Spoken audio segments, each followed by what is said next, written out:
All right, Mr. Mayor, we are web streaming. Ready to begin when you are. Thank you very much. Good afternoon. Let's call to order the special council meeting study session of May 4th, 2021. Before we get started, I'd like to remind council and participants of some procedural items for this meeting. During the meeting, participants will remain muted when not speaking. If participants have a question or a comment, please use the raised hand feature. Speakers will be called upon to speak one at a time. The City Council meeting is being conducted utilizing teleconferencing and electronic means consistent with State of California Executive Order N-29-20 regarding the COVID-19 pandemic. Members of the public may provide audio public comment by connecting to the teleconference meeting online or by telephone and use the raised hand feature to request to speak, *9 on your telephone. Teleconference meeting details are available on the council agenda. Captions are available to viewers accessing this meeting via the city's website and via Zoom. Captions can be displayed or hidden using the closed caption button on the website or the live transcript button on Zoom. Following the study session, the regular City Council meeting will begin at 7 p.m. We encourage the public to stay tuned and watch our regular meeting. With that, City Clerk, may we please have the roll call? Mayor Klein. Present. Vice Mayor Hendricks. Attending. Councilmember Larson. Present. Councilmember Melton. Present. Councilmember Fong. Present. Councilmember Cisneros. Here. Councilmember Dean. Present. 7 present participating via teleconference. Okay. Our first item is 21-0024, Cultural Inclusion Study and Plan. Is there a staff report?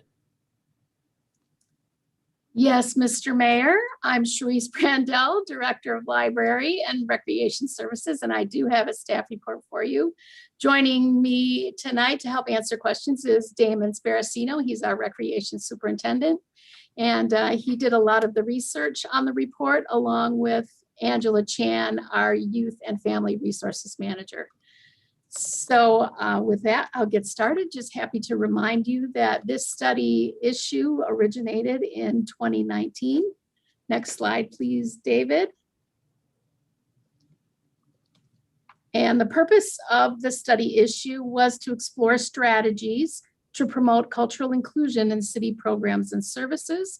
And it called for 3 separate components, including an organizational assessment, the things that Sunnyvale is currently doing to promote cultural inclusion, best practices based on what was happening across the country with some of the national leaders in this area, and then program enhancement options, specifically costs and resources that would be needed to create an Office of Cultural Inclusion. This is actually the second time you've seen this information, so if it looks familiar, that's because it is. You saw it initially at your January 28th strategic session, and we're back tonight with some additional information that council members requested, including benchmarking of other local cities and the addition of a pilot option for the Office of Cultural Inclusion. But just quickly to review, the organizational assessment. David, next slide, please. The detail about this item is included in the staff report that you received. So just a reminder that it's not a complete list, but we provided you in that report a long list of items in the organizational assessment. And can you go 2 slides forward, David? 1 and 1 more. There we go. To summarize, the organizational assessment found that Sunnyvale has lots of things in place that celebrates diversity. There are many efforts at department and program work unit level. Since January of 2021, at that strategic session that I just mentioned, Council did establish equity, access, and inclusion as one of 6 council priorities. But we don't actually have a unifying framework that aligns all of those separate activities to ensure that we have equitable outcomes. Next slide, please, David. Our review of best practices showed us that there were several different national organizations leading this work that does appear to be evolving from cultural inclusion to address issues across the spectrum of what's now being called DEI for diversity, equity, and inclusion. But staff did take a look at several organizations that are doing important work in this area, including the Government Alliance on Race and Equity, or GARE, and that's an organization that Sunnyvale did join this year. We looked at what the International City Management Association recommends. We've joined the Welcoming America and Welcoming Cities effort and got some information from them, as well as the Human Rights Campaign and some other excellent information. And most of these organizations suggest some common approaches to doing this work in communities. They suggest beginning with a policy framework, providing training to staff and community members, of course, committing resources, and then developing and evaluating programs and services. Next slide, please, David. And then specifically that you accomplish those things that I just mentioned through development of a core team, mechanisms for community engagement that are broad and deep. You conduct regular and meaningful outreach through those mechanisms for engagement to identify community needs, and then incorporate in cultural inclusion components into as many other outreach events and activities as you can in the community. So next slide, please, David. Several council members did ask us to look additionally at what was happening in other area cities. We actually looked at 8 area cities. 2 cities that we surveyed, Cupertino and Campbell, however, had no efforts in this area at this time. But we did find that 6 local jurisdictions that we surveyed, San Jose, Santa Clara, Los Gatos, Palo Alto, Mountain View, and Redwood City did have some activities going on. So we reviewed across 5 key indicators, the activities in these cities. We looked at staffing, budget, whether or not they had a board, a commission, or some kind of formal committee in place, what was included in their work plan, and then were they doing any kind of formal outreach or event. And so our results, David, are on the next slide. Here's our comparisons. This slide shows you what we found related to staffing and budget. And you have the detail of comparing all 6 of these jurisdictions in your staff report as attachment 3. But what we found, for example, was that many cities have no added staff. You'll see, though, that Mountain View has a part-time limited term research fellow. Redwood City has added a 2-year limited term equity and inclusion manager. And San Jose, of course, a much larger city, does have a complete office of racial equity. Regarding budget, most cities are funding one-time or startup costs or no budget allocation. You'll see it ranges from no budget to $200,000 in Mountain View, $500,000 one-time funding in Palo Alto, and that mostly paid for senior staff training and consultants to help them get their work started. Redwood City has allocated more annually into the future. They've committed to that, as well as startup costs. And then, of course, San Jose has a much larger budget as well. Next slide, please, David. Community involvement. There's a variety of activities involving the community. I would say the majority of cities, however, have not added a formal commission or board. Mountain View does have a public safety advisory board that's made up of residents, and they're focusing their diversity and inclusion efforts on their police department. Palo Alto similarly has an ad hoc community committee, several ad hoc community committees on different police policies related to diversity and inclusion. And then Santa Clara, the city of Santa Clara, has a citizen task force on diversity, equity, and inclusion, but they are not a formal commissioner board at this time. Next slide, please, David. And then here's the comparison of what's included in the work plans for these cities, as well as whether or not they have any kind of formal community event or outreach activity. Los Gatos, for example, has added to their general plan a racial, social, and environmental justice element. Mountain View has developed an action plan and is in the process of refining that. And they're doing that through those advisory boards, but they have not added any new events. In Palo Alto, the council has adopted 17 recommendations on racial equity specifically related to police department activities. And they say that their community outreach is through ongoing community conversations and their school liaison officers.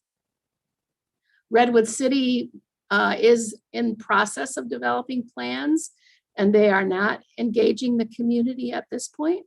Santa Clara is doing a community input and needs assessment through the task force that I mentioned earlier. San Jose says their work plan is in development and they have ongoing outreach, but no new events. And then here in Sunnyvale, as you know, you've added diversity, equity, and access as a strategic value, and we are still discussing how we want to proceed. So let's look at those options. Next slide, please, David.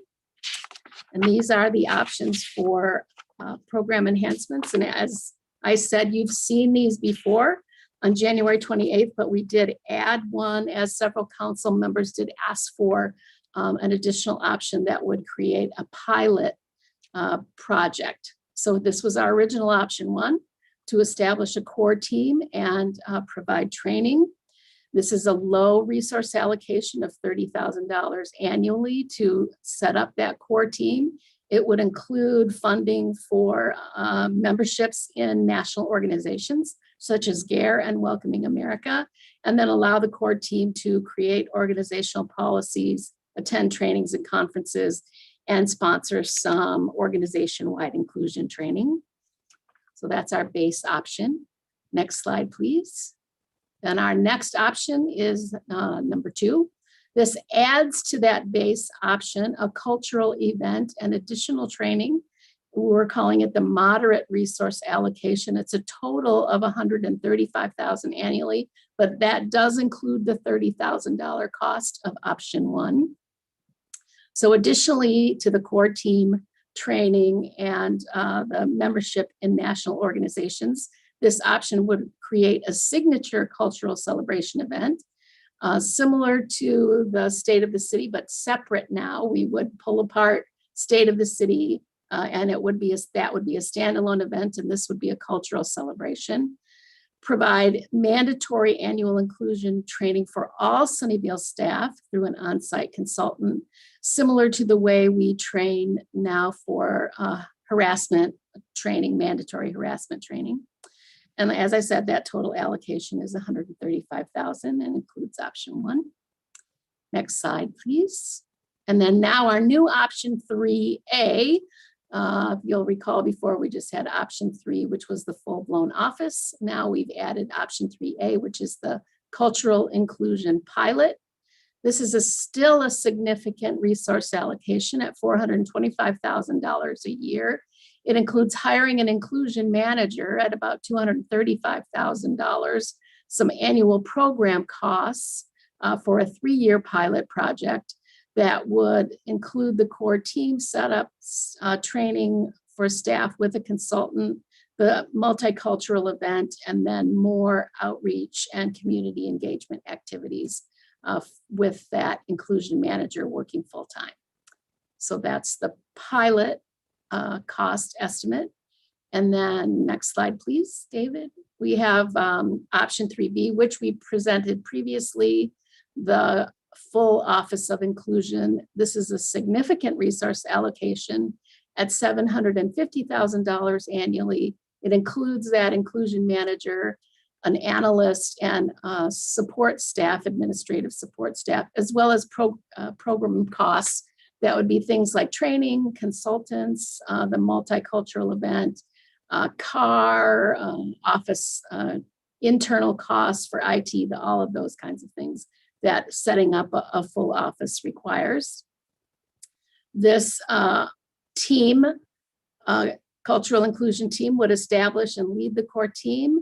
They'd facilitate the staff training. They would lead the multicultural event, conduct community engagement, establish and lead a community advisory group if council felt that that was a step that we should take. And then they would have the ability to seek grants, donations, and other partners. So those are the 4 options as we have structured them. Next slide, please, David. Staff is at this time including in the budget workshop on May 20th, option number 2. So the base budget that you will see at the budget workshop in a couple of weeks includes the $135,000 allocation to create a core team, provide resources for a cultural event, and citywide staff training.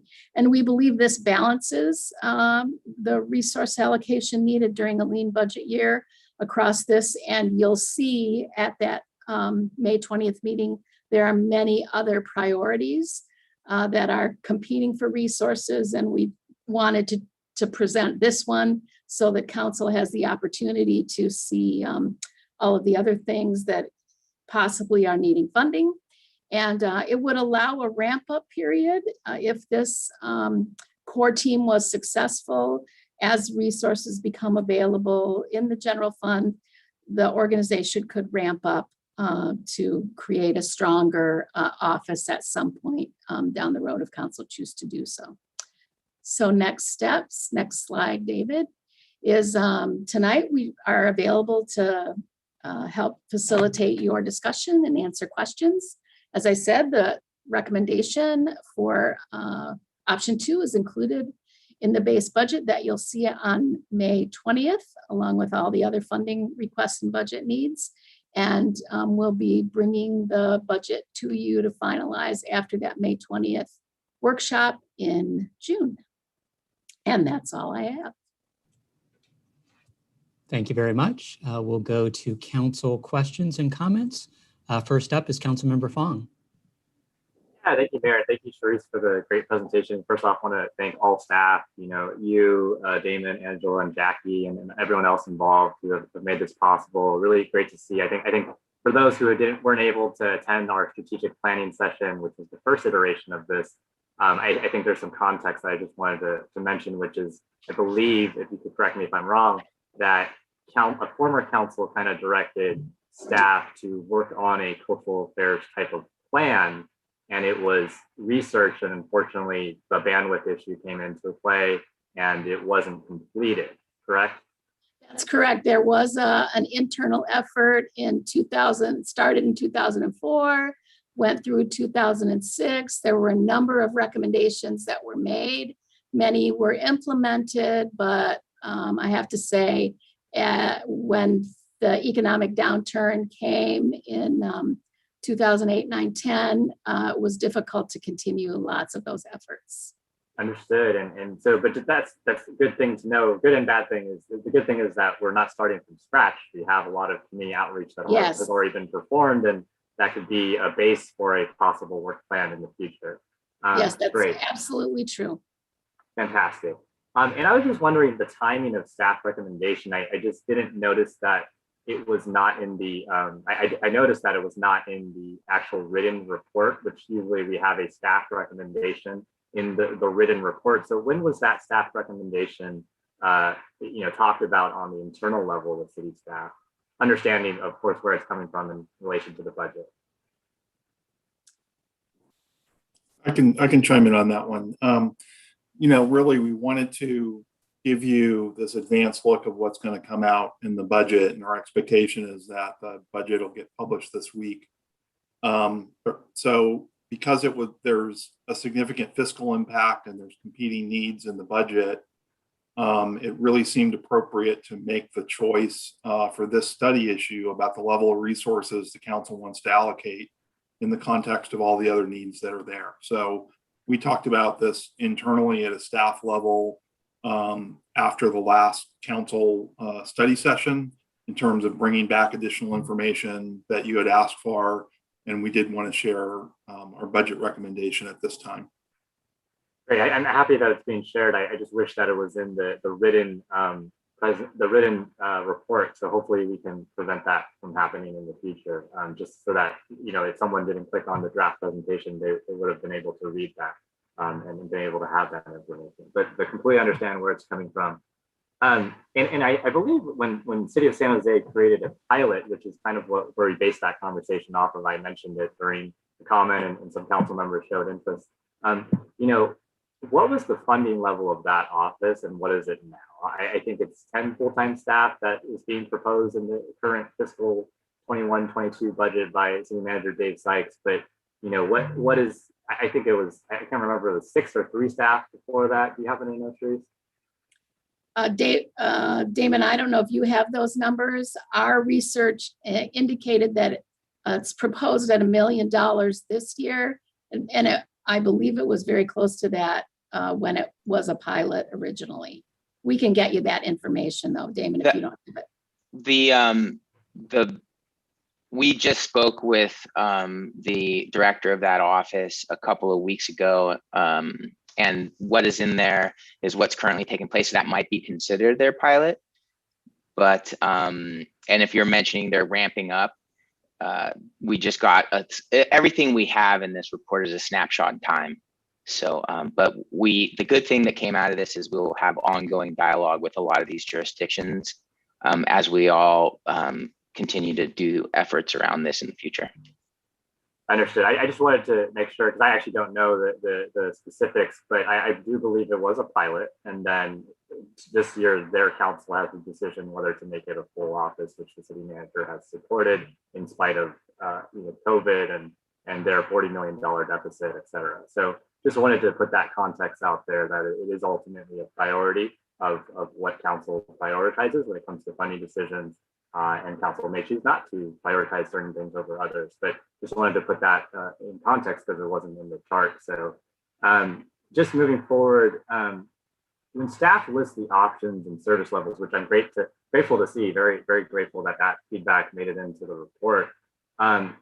We've kind of listed these, host a citywide event, do all these things. These are just what is possible versus what is mandatory, I believe, right? It's more of, this is what is possible under this funding level to provide this service level. However, we don't know all the information yet because we don't know what grants are out there. And also we don't know to the extent of the direction that council would want to take with this office for the purpose of it, because right now we're mainly focused on funding. And so that may be something that council might want to give feedback here. But, I think it's something that merits discussion is what is the real scope of work that we want to be mandatory and then leave everything else up to the decision of that office. So I would say a work plan, the creation of a work plan is definitely mandatory. And this is something that we decided with the MOU for the mobile home communities. We set certain criteria were mandatory, and then we left the rest up to that committee, that effort to be discussed. So just want to make sure that is a context, right, Sharice? Absolutely. Great. And so I'll just leave my questions there. I just obviously I advocate for a fully funded office and many reasons. Completely understanding where our budget is and where it's headed and a general idea, although we'll get more specific soon. But I think it's ultimately a priority.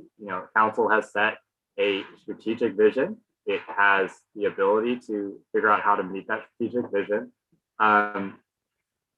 We basically stated in the options here that if we do the pilot versus the fully funded office, we won't have perhaps the capacity to search for grants.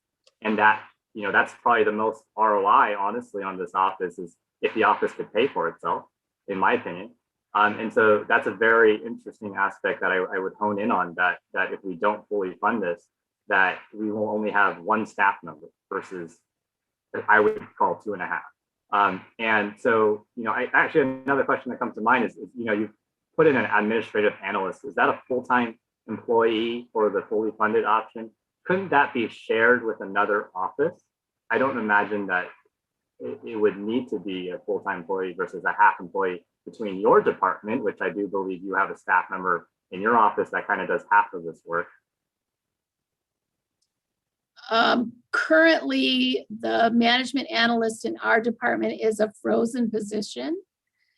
So you'll see that also as a part of the budget, but potentially could be a shared analyst with other functions, absolutely. So that's an interesting point, is that if we keep that position frozen, those funds, not saying that they all automatically move over, but those funds are made available, whether they are there or not, given our economic circumstances and the bills we have to pay, that position could be frozen, moved out of your department into this office and pay for various different funding levels that are not in these options, correct? This is just a variety versus of what is possible, 3 full-time employees versus 2.5 versus 2, et cetera, right?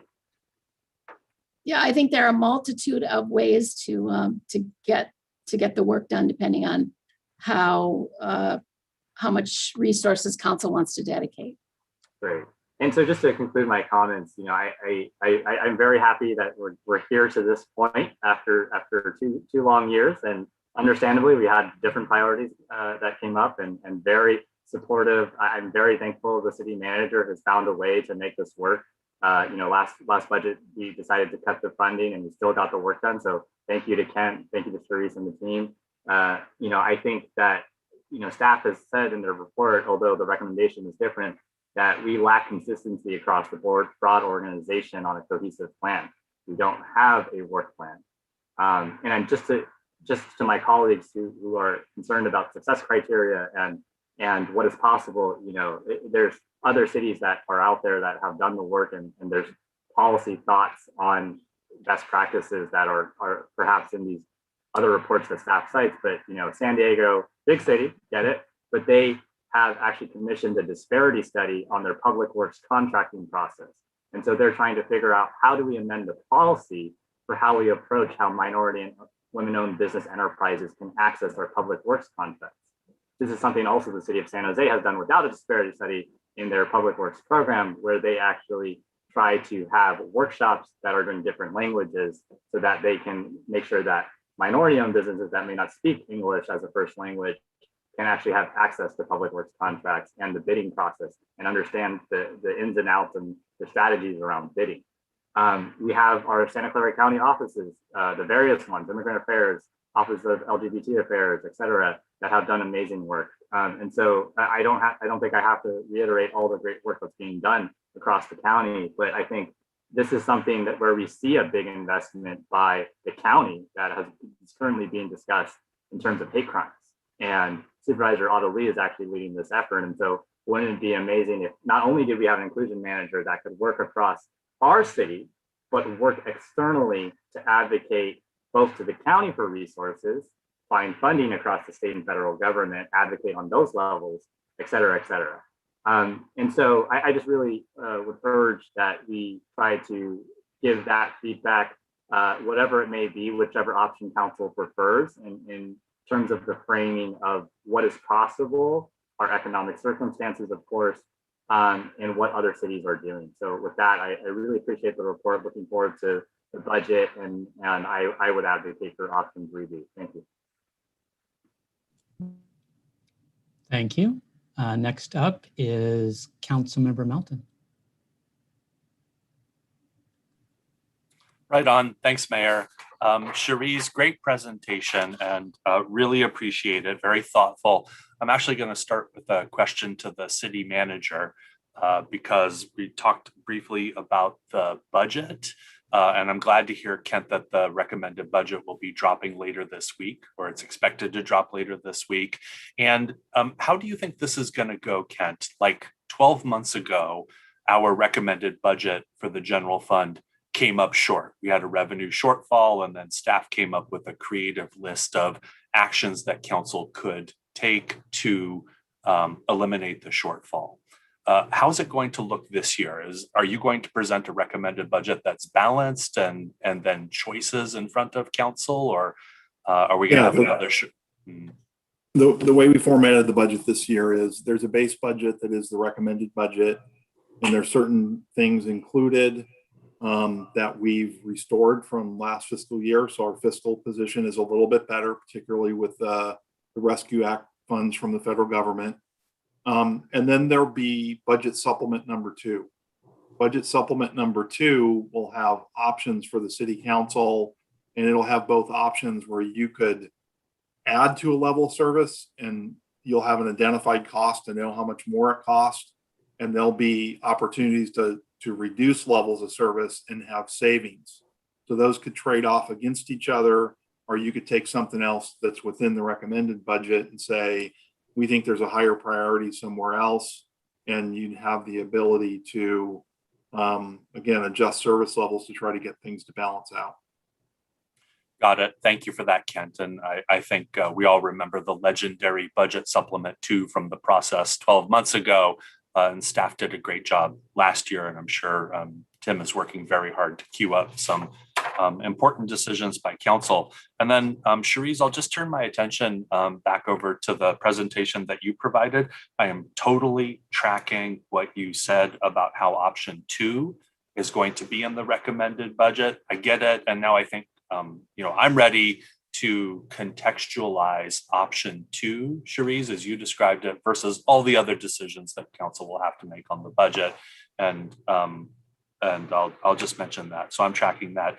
It seems to me, Cherise, that in option 2, sort of the 2 big deliverables would be, number 1, an annual event. But to me, the even bigger one would be to train up staff. Sort of, you said, like we do with the harassment training every year. And there's the old saying about sometimes you don't know what you don't know. And I could imagine that in year 1, that could be a major outcome. If we can figure out what it is that we don't know, so that we can really start to think about it in a clear-eyed and sober manner, to then be able to come up with, here's where we're coming up short, and here's the list of deliverables that we need to hit to have success. What do you think about what I just said, Cherise? I think you've exactly characterized our thinking on supporting option 2, Councilmember Melton. That we thought that would be a great place to start. And the learning as an organization is a very important piece of helping us plot a future direction. I'll just sign off by saying I do agree with what Councilmember Fong said in terms of work plan, success criteria. So I don't know where I'm going to end up on May 20th, but if I was thinking about turning the dial from alternative 2 to 3A or 3B, I'd want a deeper understanding of what exactly it is we're trying to accomplish with the incrementally greater funding in terms of work plan and success criteria. So I'll just put that on the table. But great stuff tonight, Cherise. Really appreciate it. Thank you, Mayor. Thank you. Next up is Councilmember Cisneros. Thank you, Mayor. First off, great presentation, really informative, and clearly a lot of work went into this. I appreciate the advocacy that's happened over time, and I'm really glad we're having this conversation as a city to understand how we can better show up for our communities. So thank you very much for the time and attention paid to this. And it's interesting. So I heard somewhere that we used to do a food event, like an diversity cultural event with food. Is that something that's happened before? Have we kind of dipped our toes into this water already?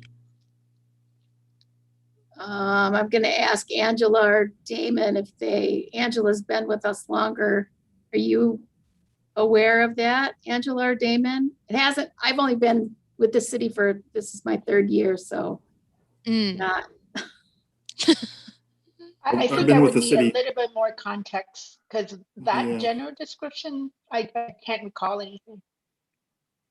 Oh yeah, so I heard that there was some kind of event where different cultures brought their food. It's not super important, but I think we have kind of worked as a city to get to a point where we've already done things. And I guess that leads me to kind of another question is, what are some of the things that we've already been doing to promote diversity, equity, inclusion? Because I'm thinking about what we can build on in terms of success. Off the top of my head, just a couple of the things that we mentioned in the staff report are the multiple languages. We have the ability in the library, for example, to translate Mandarin, Vietnamese, Spanish, and Hindi languages when needed. We have had several Unity events now, and Jackie Guzman, I see, is on the call, and perhaps she could talk about those. We have included in the last in-person State of the City event that we did. We also tried to celebrate cultures, and if you were able to join us, you'll saw that we had some ethnic dance presentations. We do a Diwali celebration every year through the Library and Recreation, Day of the Dead celebration. So we try to promote our different cultures with individual events, again, through Library and Recreation staff, as well as outreach in multiple languages when we have a big community development project, for example. I would say those are probably the most visible examples of cultural inclusion. Jackie, I don't know if you want to mention anything else that you... Sure. I'll chime in about a couple of things.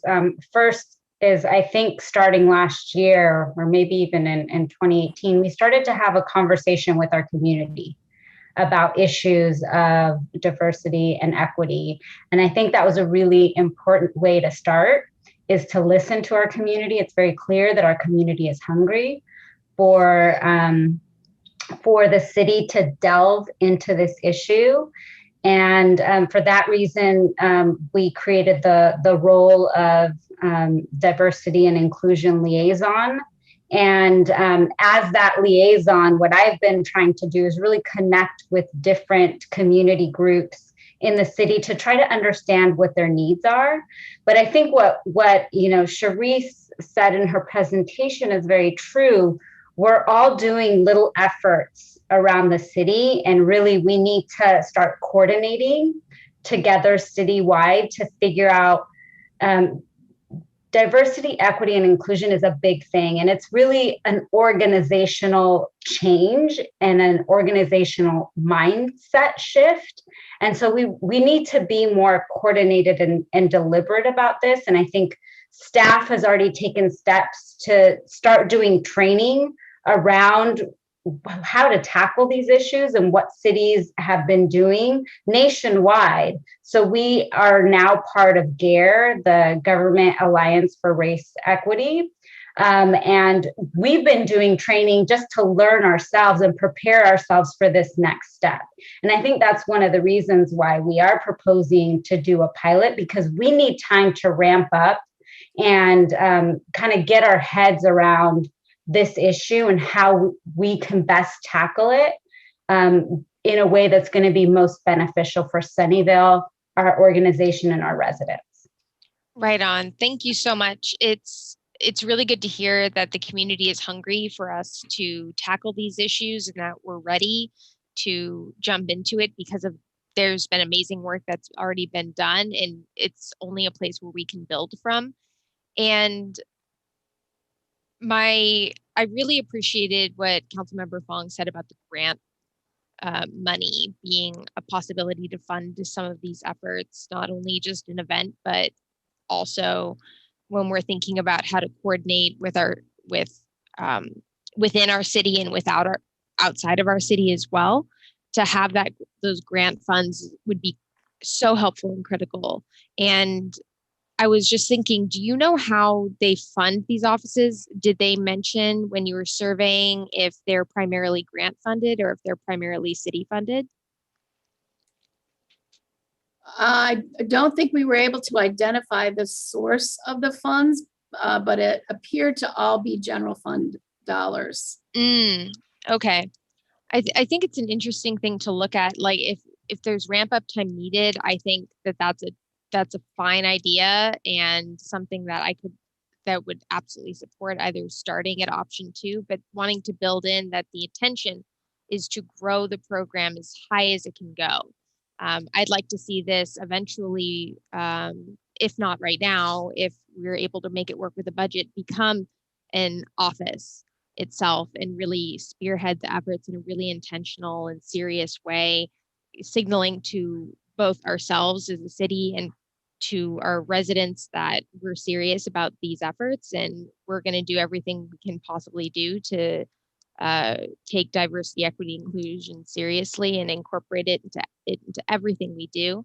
So I appreciate the staff's recommendation and would like to make sure that built into that as a success benchmark that we're building up toward an office, including getting grant funding.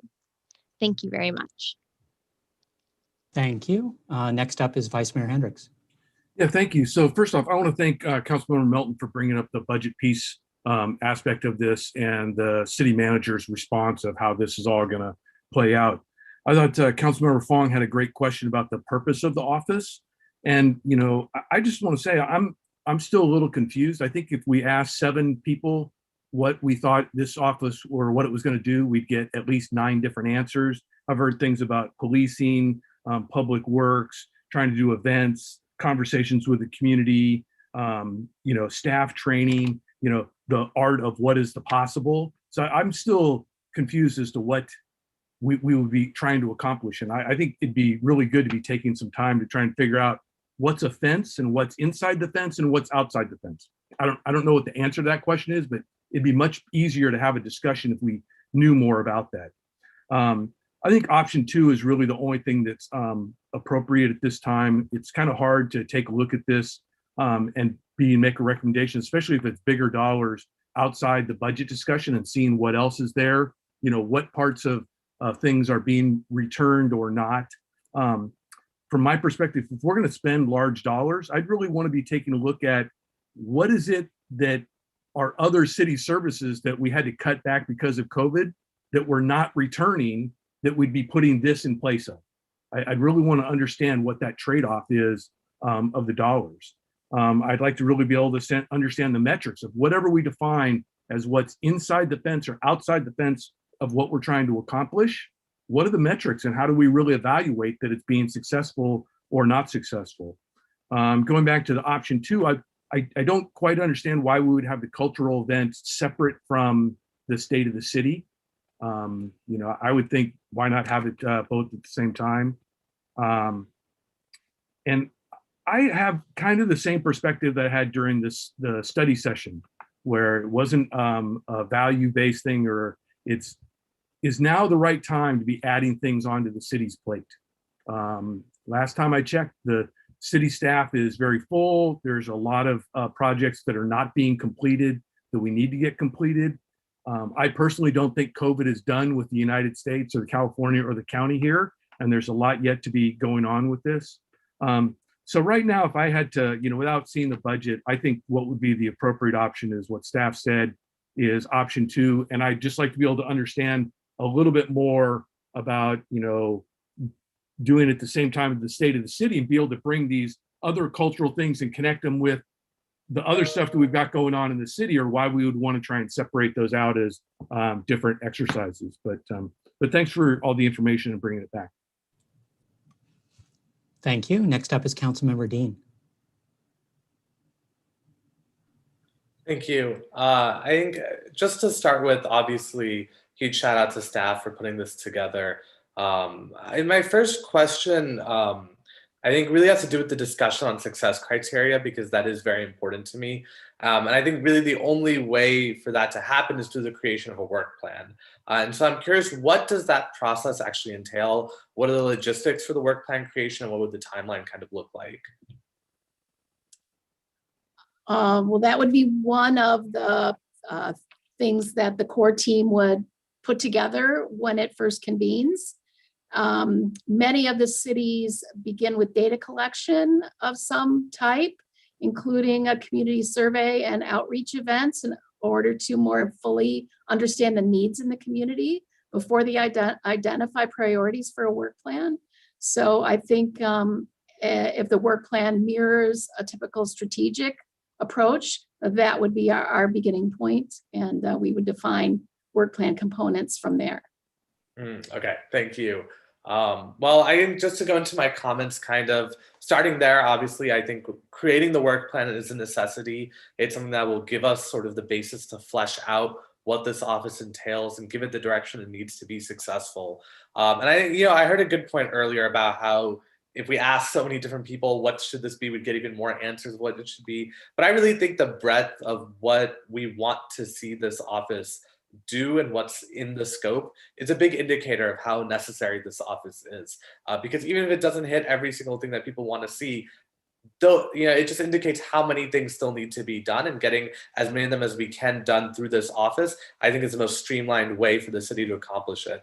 When it comes to my points and my thoughts, I say all this with the sort of asterisk that we'll have to wait for the budget to drop, and I think that'll be a big influence on my views on it as well. But right now, preliminary, I concur with Councilmember Fong and believe we should really go with option 3B and create a robust office.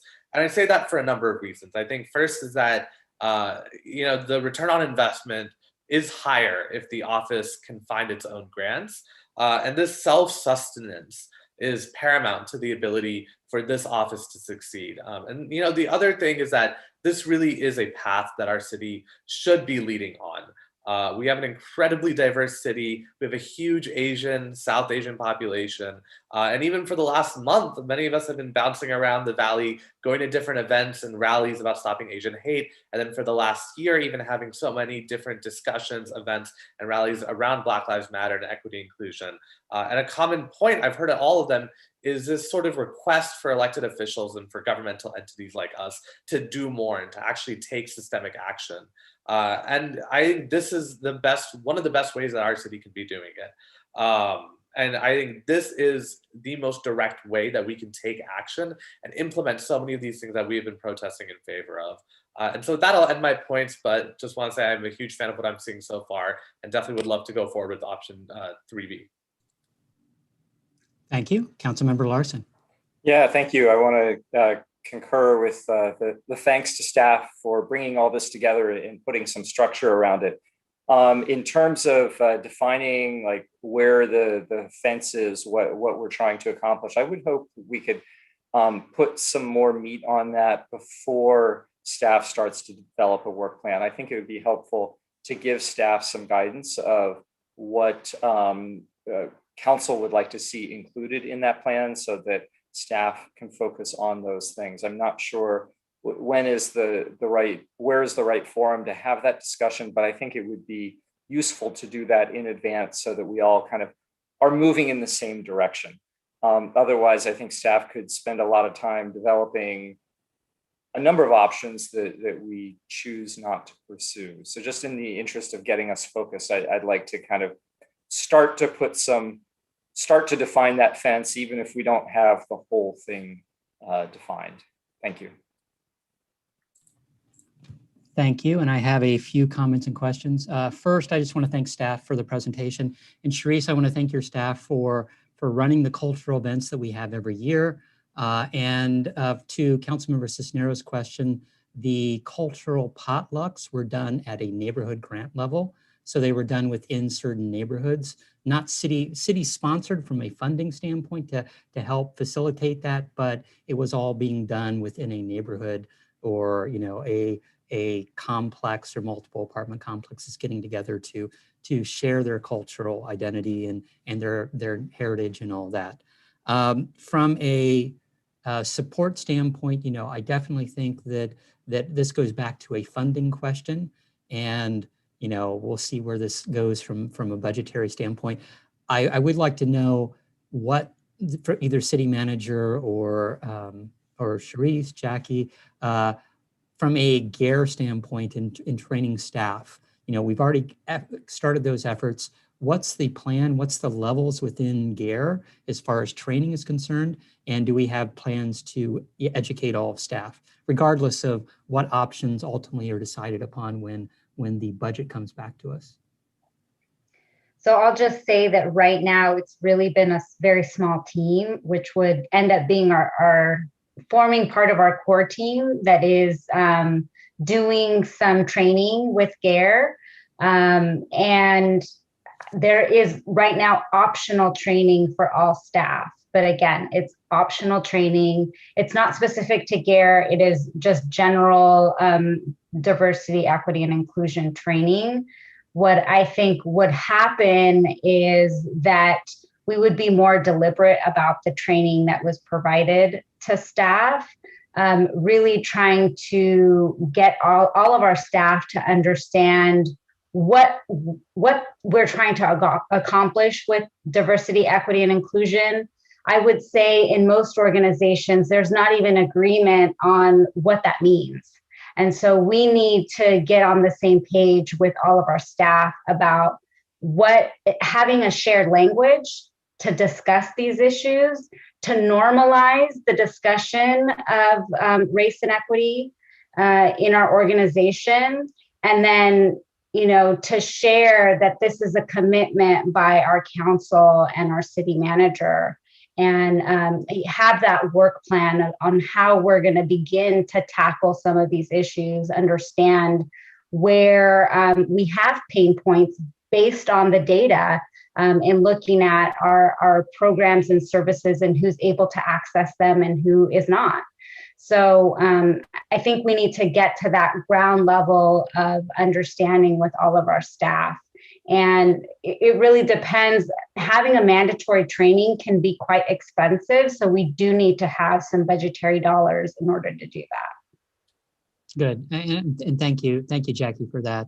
I do think that, somewhere between option 2 and option 3A, that's where I'm falling right now. The biggest question is, defining what that work plan is.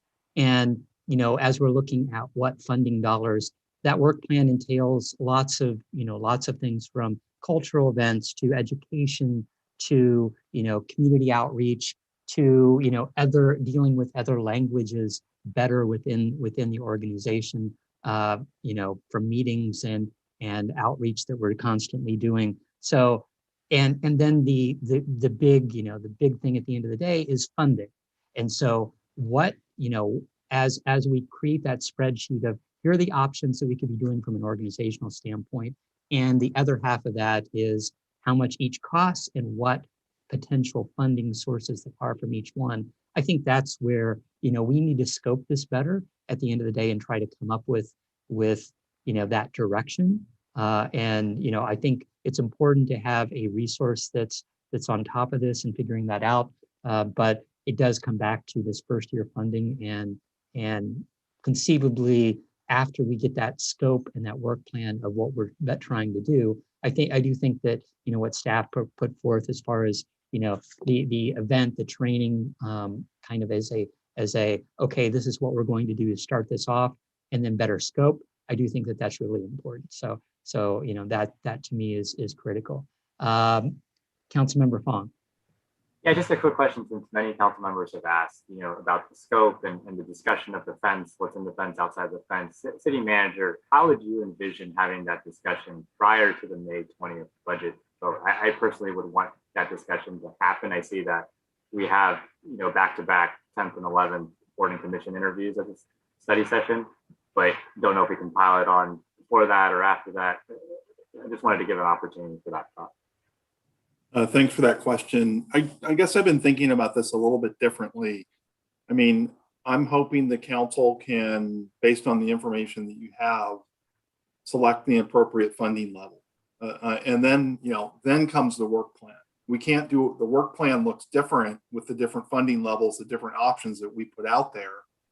And we've given you a rough scope of what each of those would look like. Obviously, it needs more development. Once the team is formed, they would do more detailed work on a detailed work plan that we could bring to city council. But in my mind, that has to come after we know what the resources are. If the resources are full-time staff, the work plan is going to look different than resources of training with consultants and, membership organizations and an internal team. So the amount we can take on is directly related to resource allocation. And so we need to know that. Great. I agree with that assessment, actually. I do think it's one of those things we fund and we have a general idea of what's possible. And then we are created a work plan where the success criteria is created during that process. And staff actually at that office tells us what is possible within their bandwidth and what they give us the options, and we prioritize by adopting the work plan. And so just one of the questions is that I didn't see policy anywhere in any of these documents. And, we had Jackie mentioned about access to city resources in an equitable fashion. That takes research, that takes understanding how our policies affect resource allocation. The city of San Jose actually does census tracts and actually says, this is how far they are from a library. This is how much of the percentage of this neighborhood doesn't have access to Wi-Fi.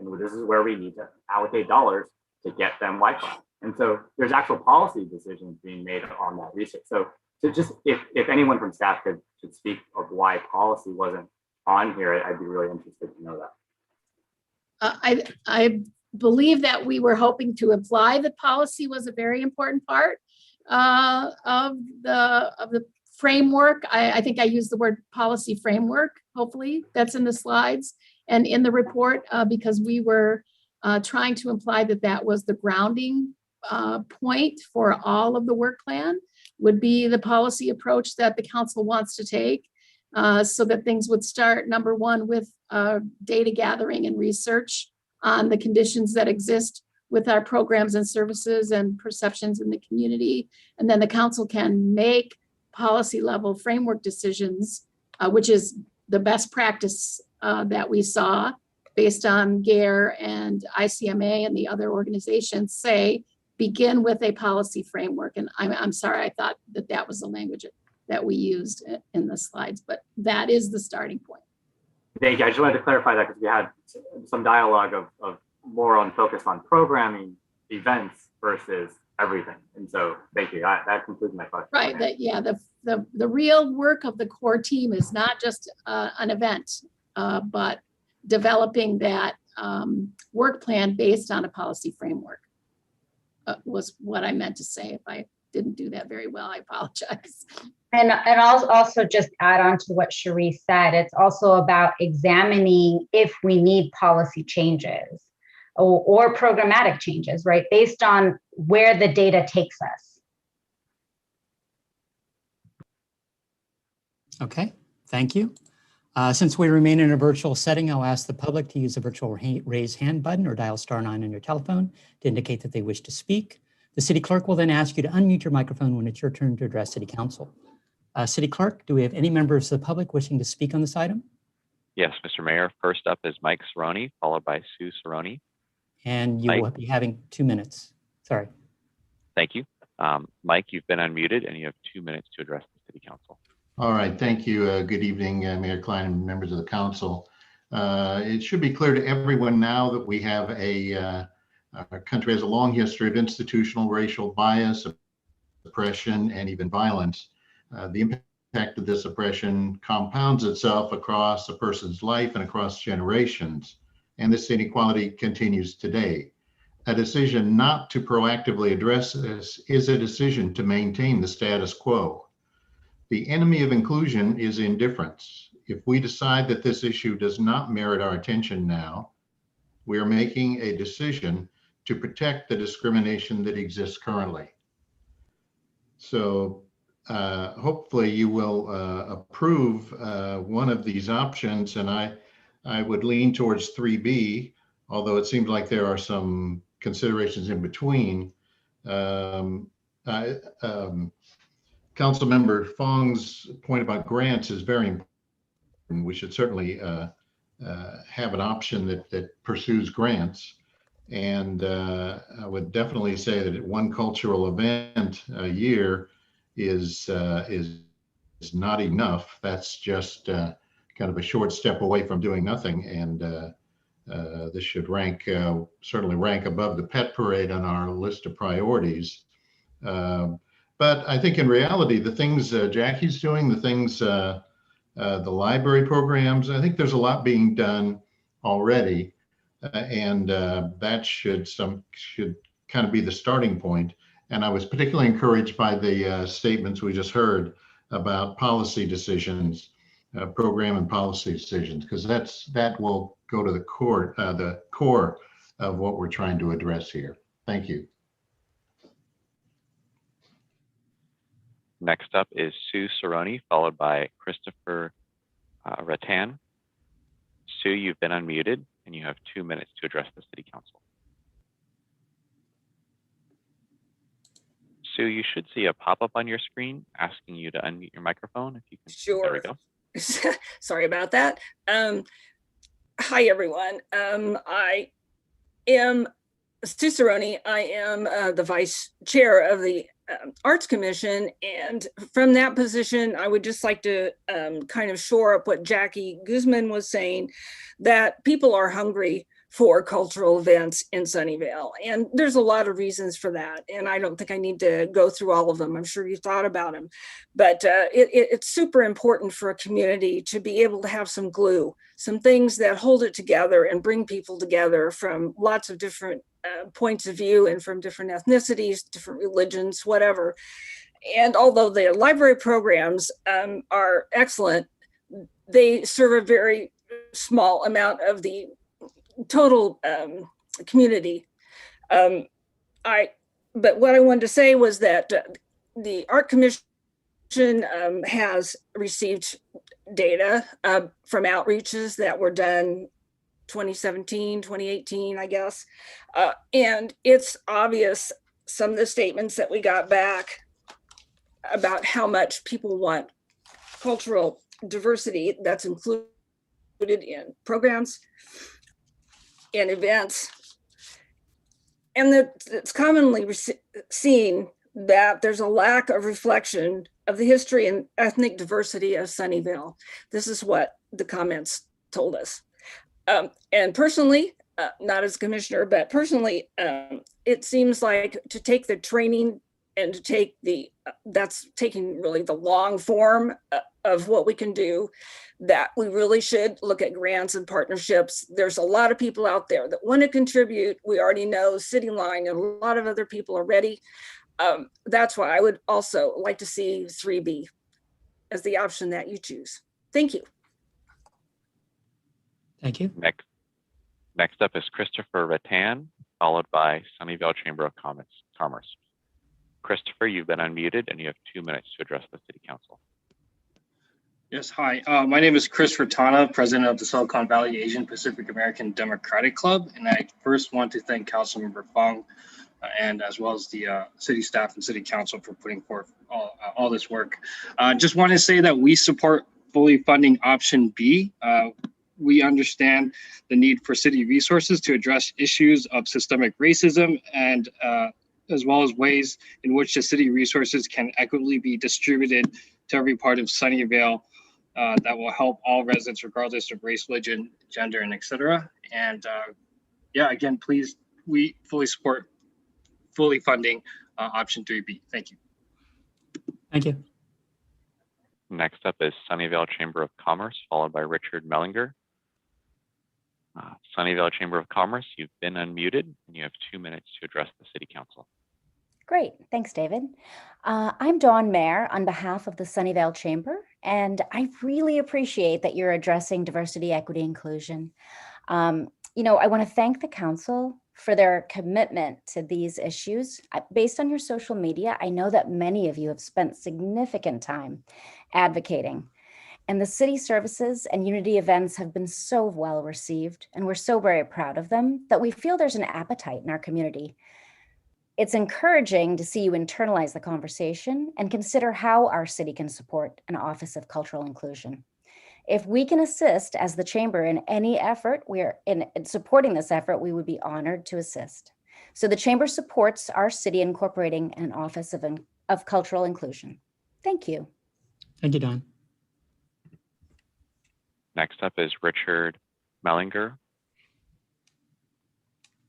Richard, you've been unmuted and you have 2 minutes to address the City Council. Good evening, Mr. Mayor, honorable council members. Richard Mellinger speaking solely on my own behalf. First off, I would like to thank Councilmember Fong for bringing this important study issue forward. I would like to urge the council to move forward with option 3B. I'll be brief, but I really want to echo the comments of the Cerrones, Mr. Ratana, speaker from the Sunnyvale Chamber of Commerce. This is vitally important. We have a highly diverse community, and it's important that we celebrate that. But more than that, as Ms. Cerrone said, this sort of thing is the glue that helps to build community. These are fantastic events. They build community, they bring neighbors together. And by the way, they are great for our business community. They will help bring business and economic life flowing back. And, I think we could all use a little bit of this sort of thing with the end of the pandemic in sight. So I am urging council to move forward with option 3B. I recognize that option 2 is being discussed, but that's really just the status quo. We need bold action here. This will be good for our city. And yes, please move forward with option 3B. Thank you very much for your time and consideration. I yield. Thank you. We'll move on to our next item. Our next item is item 21-0485, Economic Development Strategy. Is there a staff report? There is. Bear with me as I share my screen.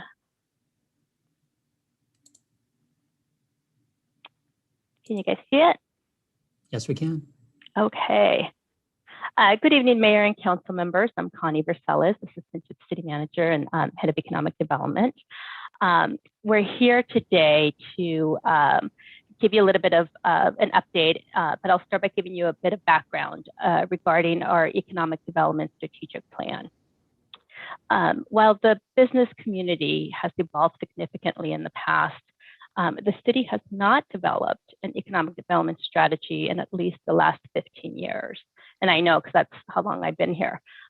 We felt it was important to create a plan to identify specific strategies, to address the business's current needs, but really plan for the future needs.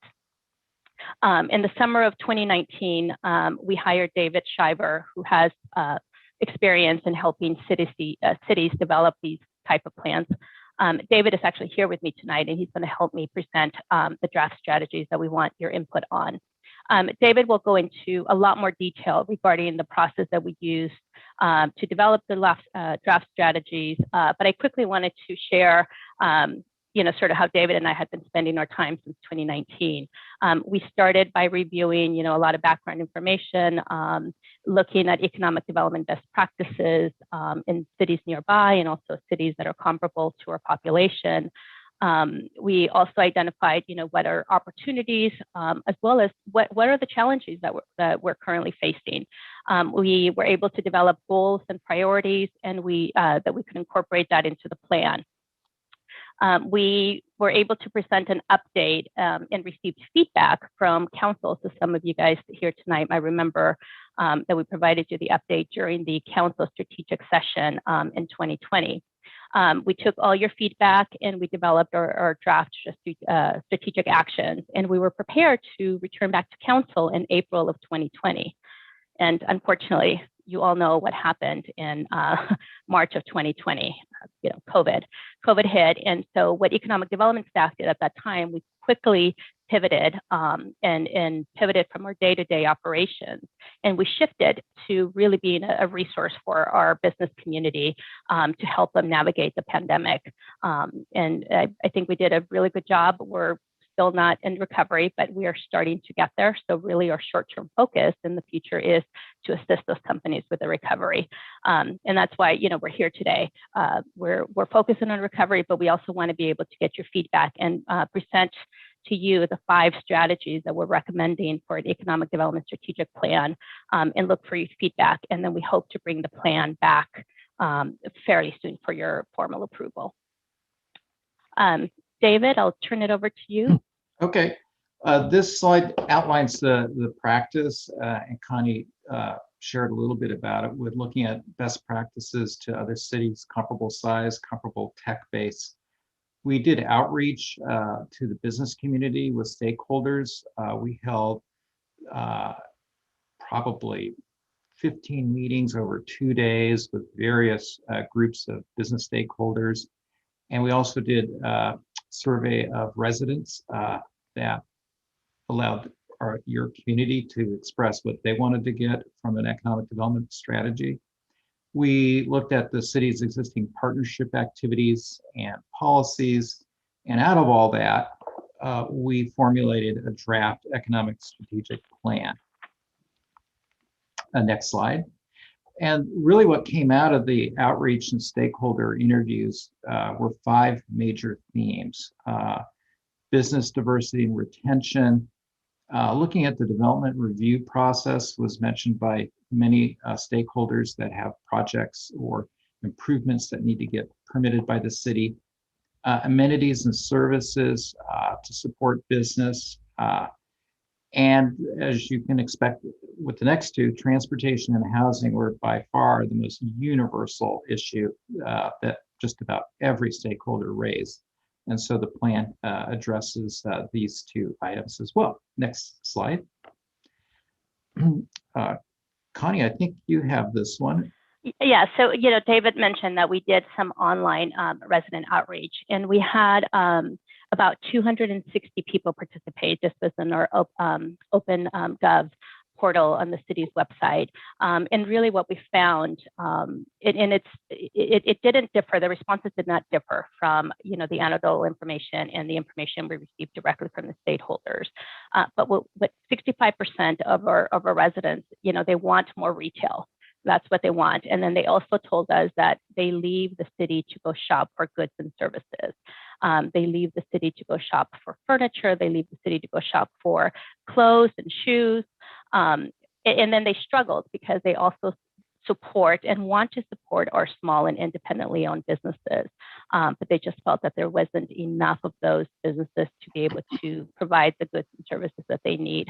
The other overwhelming feedback that we received from the online service survey and from our stakeholders is that Sunnyvale is lacking entertainment attractions. At the time that we did the survey, in 2019, we did not have a movie theater. We do have a movie theater now. So, if we were to do the survey today, it might change a little bit, but those were sort of the top 3 things that we heard from our residents when we did the survey. We also, and like I mentioned, the earlier survey that we did was in 2019. We also, during the COVID pandemic that we're currently in, we wanted to find out how our businesses were doing. We were doing constant contact with them, whether it was in person, an email, phone, but we also took advantage of the business license renewal. And we were able to include some survey questions in that renewal form. And we received about 2,300 responses to the question that we asked is, how did the shelter in place affect your businesses? And really the reason why we asked this question is we wanted to better understand what kind of impact this had on their business operations. And what you see here is that 45% experienced no impact. And now these were responses from businesses that were able to pivot and continue operating while their employees were working from home. So, they really didn't misbeat. What stood out also is that 35% of the businesses that responded had to close temporarily and also had loss in revenue. And these businesses were the restaurants, the nail salons, the hair salons, and actually our hotels, because if you recall in the beginning, the shelter in place orders kept changing a little bit. And then what's interesting about this too, that we received the feedback is that about 18% of our businesses, while they were able to remain open because they were seen as essential businesses, but they lost a significant amount of revenue due to people shopping online. And then also some of the businesses that could stay open either didn't have a mechanism or a way to do online sales or, delivery methods. And these, we really heard this, the loss in revenue, even though they were stayed open, that they had a significant dip. And these were, we heard this primarily from our bookstore or bike shops, some comic stores and those types of businesses. So David? So as part of our work, we went and got the Treasury database of PPP loans just to see how Sunnyvale businesses participated and to look at how many jobs were supported by the PPP program. And so there was, high participation, 1,700 PPP loans, less than $150,000, really targeted to your small, very small businesses. 300, almost 400 PP loans, over 150, representing around $208 million in total assistance. These programs supported, and I counted the jobs once, i.e. in the first round, more than 16,000 Sunnyvale jobs were supported by this federal program. And that's pretty strong result. And then the city, of course, as you all know, had its Sunnyvale Cares program that had funded locally 1.3 million, and that resulted in 195 grants to local businesses. And I believe nonprofits are included, Connie, correct? Yes, but they were not part of the 1.3. We had separate funding. Okay.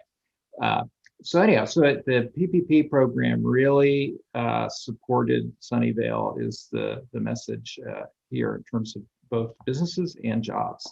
Next slide. Oops, sorry. And what was interesting about tracking and working with our businesses during the pandemic, and as we were helping them and guiding them and applying for the PPP loans, the Sunnyvale Cares, we were creating the program. We also did not stop opening businesses, which was actually a really good thing.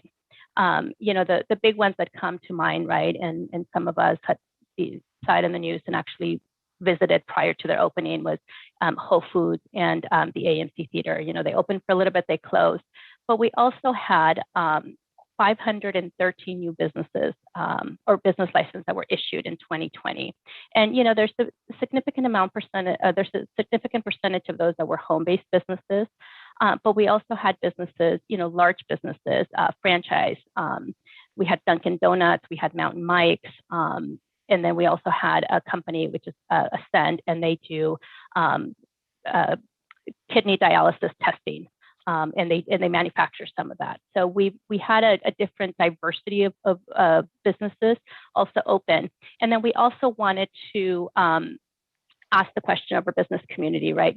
What's it like to do business in Sunnyvale, especially in the time of the pandemic? And we received a really good response on that. We had over 3,000 businesses respond to this question. And what we see is that about 80% of the respondents agree or strongly agree that Sunnyvale is a great place to do business. And the feedback that we received from many small businesses commented on the support that they have received during the COVID-19 pandemic, and also commented on the type of services that they are receiving from the different staff working in Sunnyvale. About 13% of the respondents said, don't feel that Sunnyvale is a good place to do business. Some of the comments that we received from this group is that they said that the regulations are cumbersome, or that they're not business friendly. They don't know where to go for certain things. And what I see is, in looking at the feedback, is I see an opportunity for those businesses in that 13%, which equated to about 400 businesses of the responses. I see that as a really good opportunity, right, for us to work with those businesses and reach out to them and find out how can we do better, how can we help them. And working with the small businesses, does require a lot of time. It's very intensive. We have a lot of wraparound services, and it requires a lot of one-on-one and hand-holding type of services. With that, David, I'll turn it back over to you. Yeah, so from all this work, the outreach and the survey responses, and looking at the comments that stakeholders and businesses and residents made, we put together a draft economic development strategic plan. And so I'm going to go through kind of at a high level the content, and that would be followed by the actual document. So the goal here is pretty basic. It's fiscal sustainability for the city, supporting your existing businesses, promoting Sunnyvale as a place for business, and then economic development has really evolved over the last 20 years, and placemaking and quality of life, particularly in any area that needs to attract talent, particularly tech talent, placemaking and quality of life has gotten to be a very, very important element of economic development. And we could see with the other cities that we looked at their strategic plans is everyone's addressing place as part of economic development to compete as part of the competitive environment with other cities looking to attract business and retain their businesses. Next slide. So the first of the 5 strategic actions is supporting small and medium-sized businesses. And we divided our ideas into short-term actions that we thought were achievable over the next 1 to 3 years. And then we have long-term, which may depend on funding or just takes longer based on the nature of the task to implement and organize. So for supporting your small and medium-sized businesses, there are really 3 short-term strategic actions, which was continue the COVID-19 recovery assistance, look at the availability of small-scale office space for new enterprises that are looking for space and promoting that, and then importantly, and partly in response to some of the comments we got, is assist tenants and property owners to navigate the permitting process and make that more transparent and facilitate the reviews of permit applications. Next slide. On the long term, we thought it would be useful to look at the home-based business rules because so much is changing in terms of online activity and makers and home-based culinary activities. Really look at your home-based rules and see how they might be changed to support more micro businesses that are just starting out in someone's home. Of course, looking at mitigating impacts as well. Following on that, we look at exploring a food incubator or shared kitchen. There's one, I believe, in San Mateo. There's one in San Francisco. They're dotted around the Bay Area. And of course, we have a very strong food culture here, and that's a way of offering economic opportunities in the food sector. We also looked at the industrial zoning as part of our review of the existing conditions. We noted that your business-to-business sales tax revenues were flat. And you've had as everyone knows, there's been a lot of conversions of older industrial space, those R&D cubes that were built in the 60s, 70s, and 80s, now to higher intensity office R&D or life science uses, which are good. But if you want to preserve it and keep the economy diverse, we thought it may be a good idea to look at preserving some of your industrial areas that you still have as places that offer low-cost space for a variety of businesses, the production, distribution, and repair, the so-called PDR uses, your last mile delivery, startup activities, and it could be in the advanced manufacturing area, and preserve these as to diversify the economy. And then we did discuss some of the service business owners on West Evelyn about keeping some of your local commercial zoning for auto repair, parts, things like that. Next slide. Enhancing the vibrancy of retail. And we have on our team David Greensfelder, who's a retail expert active here in Bay Area, California, nationally, to help look at our retail sector and what strategies we could adopt. And the first thing to note is, Sunnyvale has a very affluent population. Even in Santa Clara County is affluent and has a high median household income of about 121,000, and Sunnyvale is 132 as of 2019. We also looked at some of the consumer segmentation data, and the top 3 for Sunnyvale are groups that Esri, which is a commercial data source for demographic and economic information, has a tapestry. They have many, many segments, about 6 to 8 of them. The top ones in Sunnyvale are enterprising professionals, specific heights, and top tier. And what these do is they give you a sense of what do your households, how do they spend their time? How do they spend their money? What kinds of things do they buy or not buy? And that helps position your local businesses and your efforts to promote Sunnyvale as to how you might want to program events or program and communicate to your small business owners, well, here's some target markets and here's their behavior. Next slide, please. As Connie mentioned, you do have a lot of folks, self-reported that they spend a lot of their dollars outside of Sunnyvale, and it makes sense because a lot of highly attractive shopping centers that are just outside the city borders. And so the idea of the strategy is, well, how can you maybe get back some of that spending with your city line development and your other emerging retail nodes that will come about through some of your replanning of various parts of the city.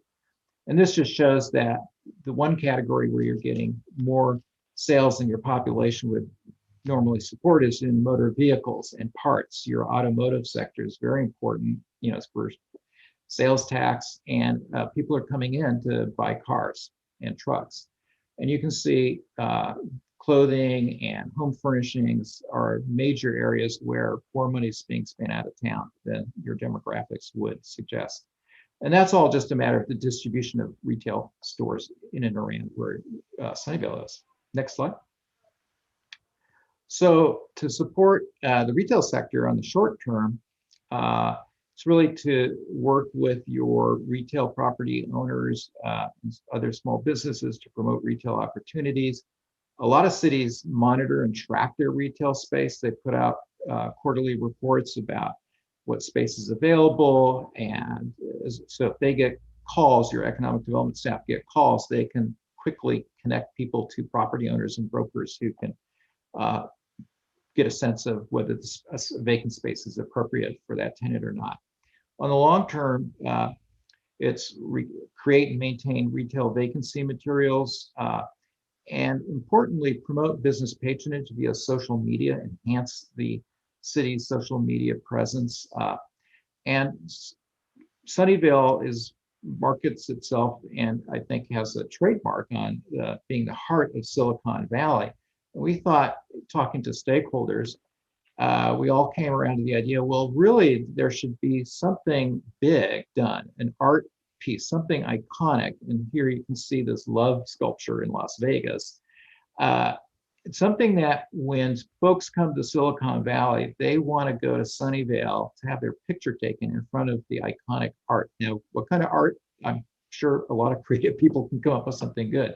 Napa Valley has the same thing. There's a billboard on 29 where everybody stops to have their photo taken to say, I'm in Napa Valley. Right now, the iconic thing to do in Silicon Valley is to go to Facebook and park and quickly run over to the Facebook sign and have your photo taken. So we think the city should explore using its Heart of Silicon Valley slogan to really create something to draw people and attention. Next slide. Oh, sorry, my computer just froze for some reason. There it is. Looking at how to configure the economic development department in the future, it's really important to look at how the economy has changed. So here you can see your top sectors are professional, scientific, technical services with about 24,000 jobs, information technologies, about 17,000, and you still have a lot of manufacturing at 14,000 jobs. What's grown over the last decade has been professional scientific jobs, your information jobs, as you know from all the Google, Apple, LinkedIn, all the growth in the Sunnyvale. And accompanying that has been accommodation and food service jobs, construction jobs, and of course, nationally and statewide, you're seeing increases in healthcare and social assistance jobs. So that's what's been driving or the employment growth in Sunnyvale. But it does mean that you need to shift how you approach economic development in terms of supporting businesses and creating an environment that is conducive to your major employers, their employees, and these relate to housing and transportation. Next slide, please. So looking at short-term strategic actions for expanding your program capacity and supporting the development review process is part of any economic development strategic plan. Is you create an annual work plan so that you, the council, know what staff is committing to doing and what the costs will be to implement that. Other actions for short term is quarterly meetings with business to identify collaboration opportunities. In terms of permit review, Sunnyvale, when I started my career, Sunnyvale, was and is famous for its quick permitting. of major projects. And we got some feedback from stakeholders, particularly because of just the high volume of projects and large projects in Sunnyvale, that sometimes the process was getting slowing down, or there wasn't consistent interpretation of code or requirements across staff. So we recommend kind of going back and strengthening your one bite at the apple. In other words, you can comment once and then you're good to go. And then as part of the short term is really conduct an annual business needs assessment survey to really keep your pulse on what's happening and what businesses are seeing as important in terms of support from the city. Long term, we're recommending adding an FTE staff to the economic development program and really work on the website and online social media presence, and then basically expand your business outreach and engagement, particularly to support your small and medium-sized businesses and retailers. Next slide.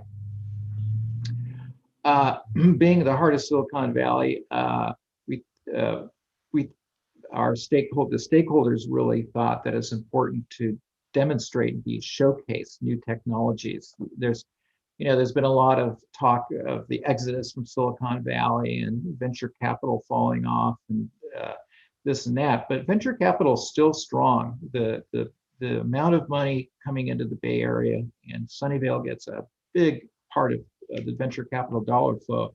We're still within our historic range of venture capital funding. In 2020, 36% of the nation's venture capital was all invested locally here in the 9-county Bay Area, not just Silicon Valley. So it's a huge amount of investment in new technologies. So short term, we're thinking is really offer up the city as a test bed for emerging technologies. Could be in terms of your own website and how you interact with your citizens and customers, as well as growing your technology business expo and getting more participation from local businesses on that. Long term, we think this really comes out of stakeholder feedback, is looking at a transportation management association to connect business districts and downtown and your existing and new hotels so that there's more mobility options and connectivity, which could also support your downtown as well as other retail districts. And then, of course, continuing to advocate for full baby bullet service. And the last item is just to look at innovative first and last mile transportation solutions. Next slide. The last but not least, everybody from your local auto mechanic to Google and LinkedIn representatives, everyone's saying housing. You can't hire if people can't live nearby or within a reasonable, humane commute. And so really looking, and we know Sunnyvale's got a housing strategy that you've adopted, but for the economic development strategy part is to reinforce what you're doing, which is encouraging a range of housing options and incentivizing affordable housing, because that's what you really need to have your support services and business. The folks that don't have engineering degrees, they need a place to live too. So, and your local business is really crying out for affordable housing options. So that's a summary of the strategies and actions. Connie, back to you. Yeah, thank you. And, David touched on this on a long range strategies. I just want to really drill down that, with the reason why we're asking for the new staff position is that there's a lot of strategies here that we won't be able to accomplish with our current staff resources. And the research that we did is that, other cities with less population and fewer number of businesses actually have the same staff as we do, or in some cases a little bit more. So these are the strategies that we think are important for us to move forward, but we do need the additional staff person. We started a social media campaign on Facebook promoting small businesses, but that is very labor intensive and it requires a lot of resources. So we like to continue that, but it's going to be hard to maintain. We need to create our marketing materials because we don't have any right now. The test bed is interesting, and we've heard, because we received inquiries in the past from businesses that are in the R&D phase looking to test their products. But since we don't have a program or a policy that allows us to, allow them to test it on public facilities or, partner, we don't know the how, and we don't have the means to do it. They're unable to do it. So that's something that we really want to focus on.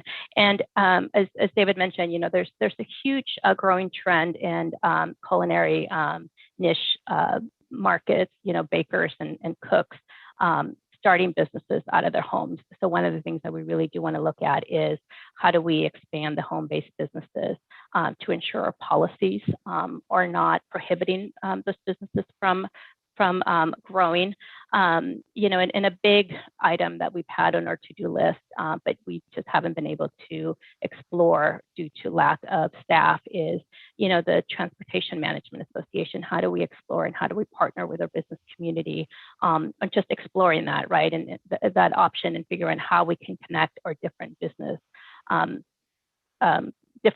groups and different business geography areas in the city to be able to rely on each other and just have that vibrancy that we need.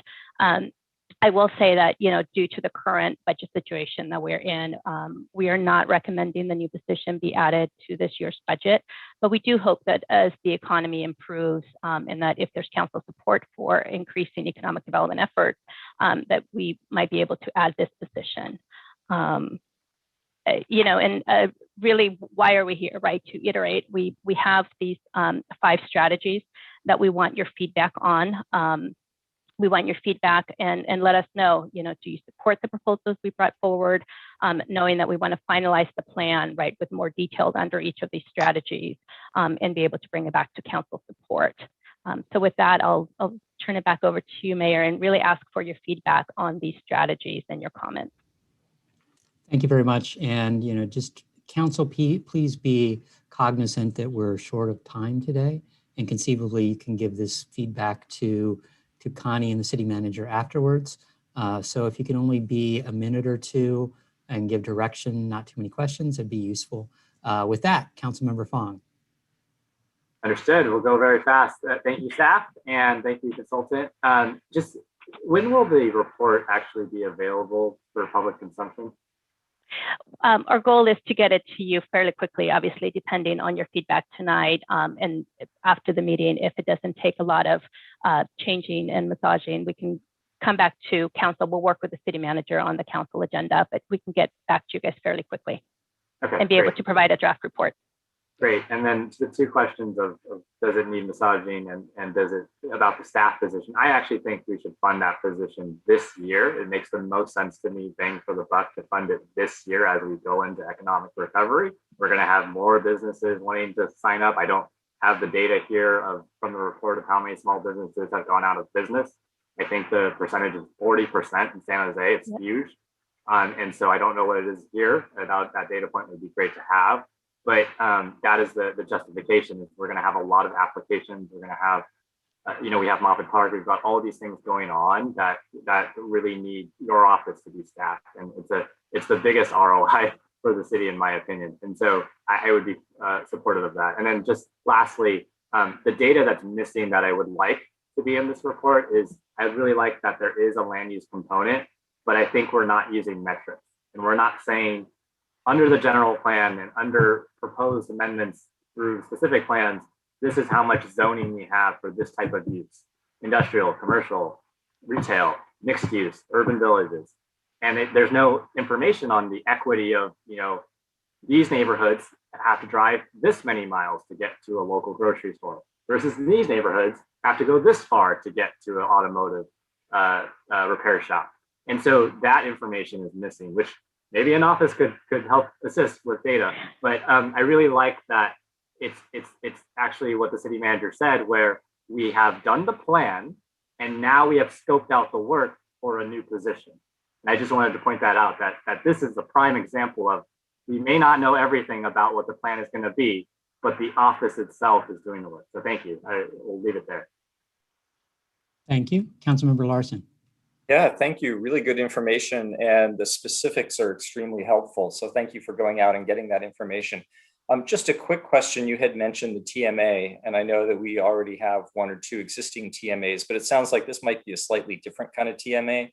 Just briefly, what is this like?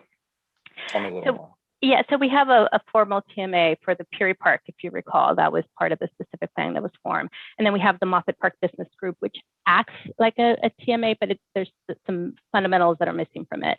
What the feedback that we received is we need a citywide sort of umbrella and be able to connect, how do people staying at hotels get to Moffett Park for their office? How do they get to Peary Park? How do they get to downtown, for the entertainment and the dining? And just generally, how do residents get, from the south side of the city to the downtown? So it's a broader umbrella.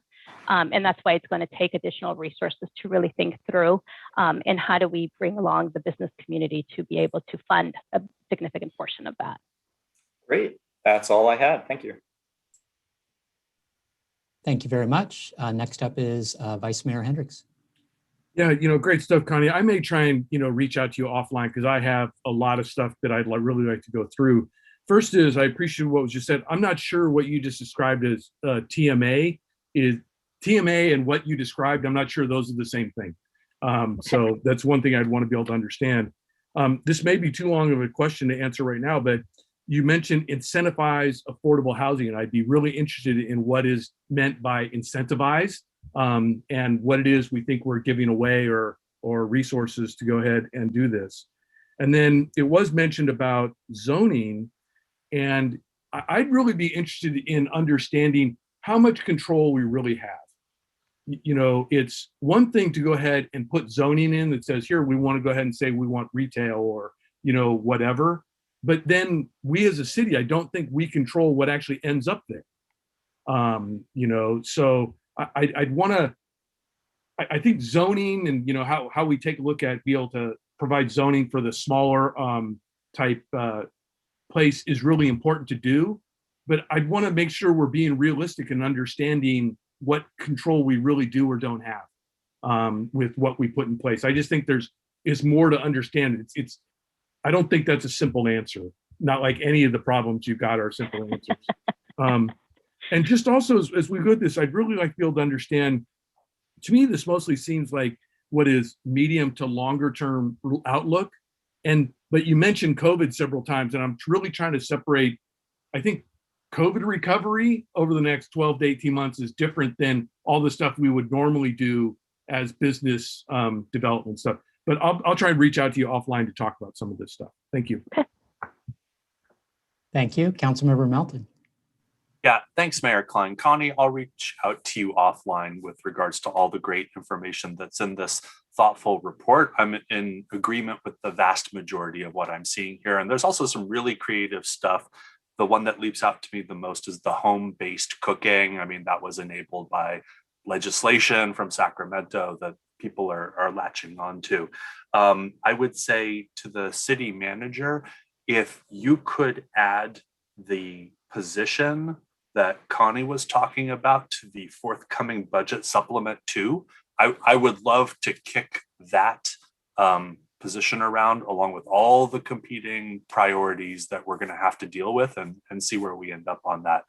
And I'll just make note, we've now had 2 study sessions in a row tonight that are talking about budgetary dollars competing for a certain slice of the pie.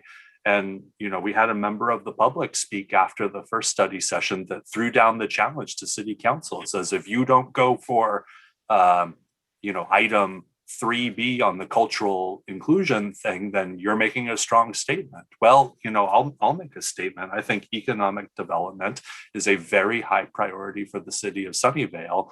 And that's why I think May 20th for the budget workshop is going to be really, really interesting when we have to force through the decisions on budget and limited resources. Connie, great job. Thank you, Mayor. Thank you, Councilmember Melton. Next up, Councilmember Cisneros. Thank you, Mayor, and thank you for this presentation. It was really interesting and informative. I serve as a representative for District 2, which is a major business district, so I'm always trying to keep up on what's going on and especially talking with our local business community about the recovery and how things have been going. So this really goes in line with what I've been hearing, and it's really encouraging to see this be studied in a really intentional way. I think that staff position to carry this on would be an incredible asset to the city, and I would support that as a matter of principle and in terms of ROI. A lot of my questions just had to do with where are we now and kind of seeing those numbers with what is the status quo that we're working with and where are we trying to get. I think in the final report, I don't know if that's in there, but I'm really looking forward to seeing something like that. And then I wanted to really applaud the connection to transit and housing, where these issues are so interconnected, and it's so necessary to understand each of them to really grasp what we can do and what's needed in other areas as well. So I appreciate that intersectional approach to how we're thinking about it, and I think it's holistic and really encouraging. So thank you for all of your hard work, and I look forward to continuing to hear more about this in the future. Thank you. And I just have a few comments and questions. First, Connie listed the number of residents kind of shifting their purchasing outside of Sunnyvale, and I would like to know whether or not that is online or actual, basically driving outside of Sunnyvale to get those numbers. Question for later. I'm hoping from a policy standpoint that Sunnyvale is inclusive and open to new technology. So defining what those policy changes need to be from a council and bringing that back to us is critical. As far as a position, I do think that our response to recovery, especially after COVID, is critical.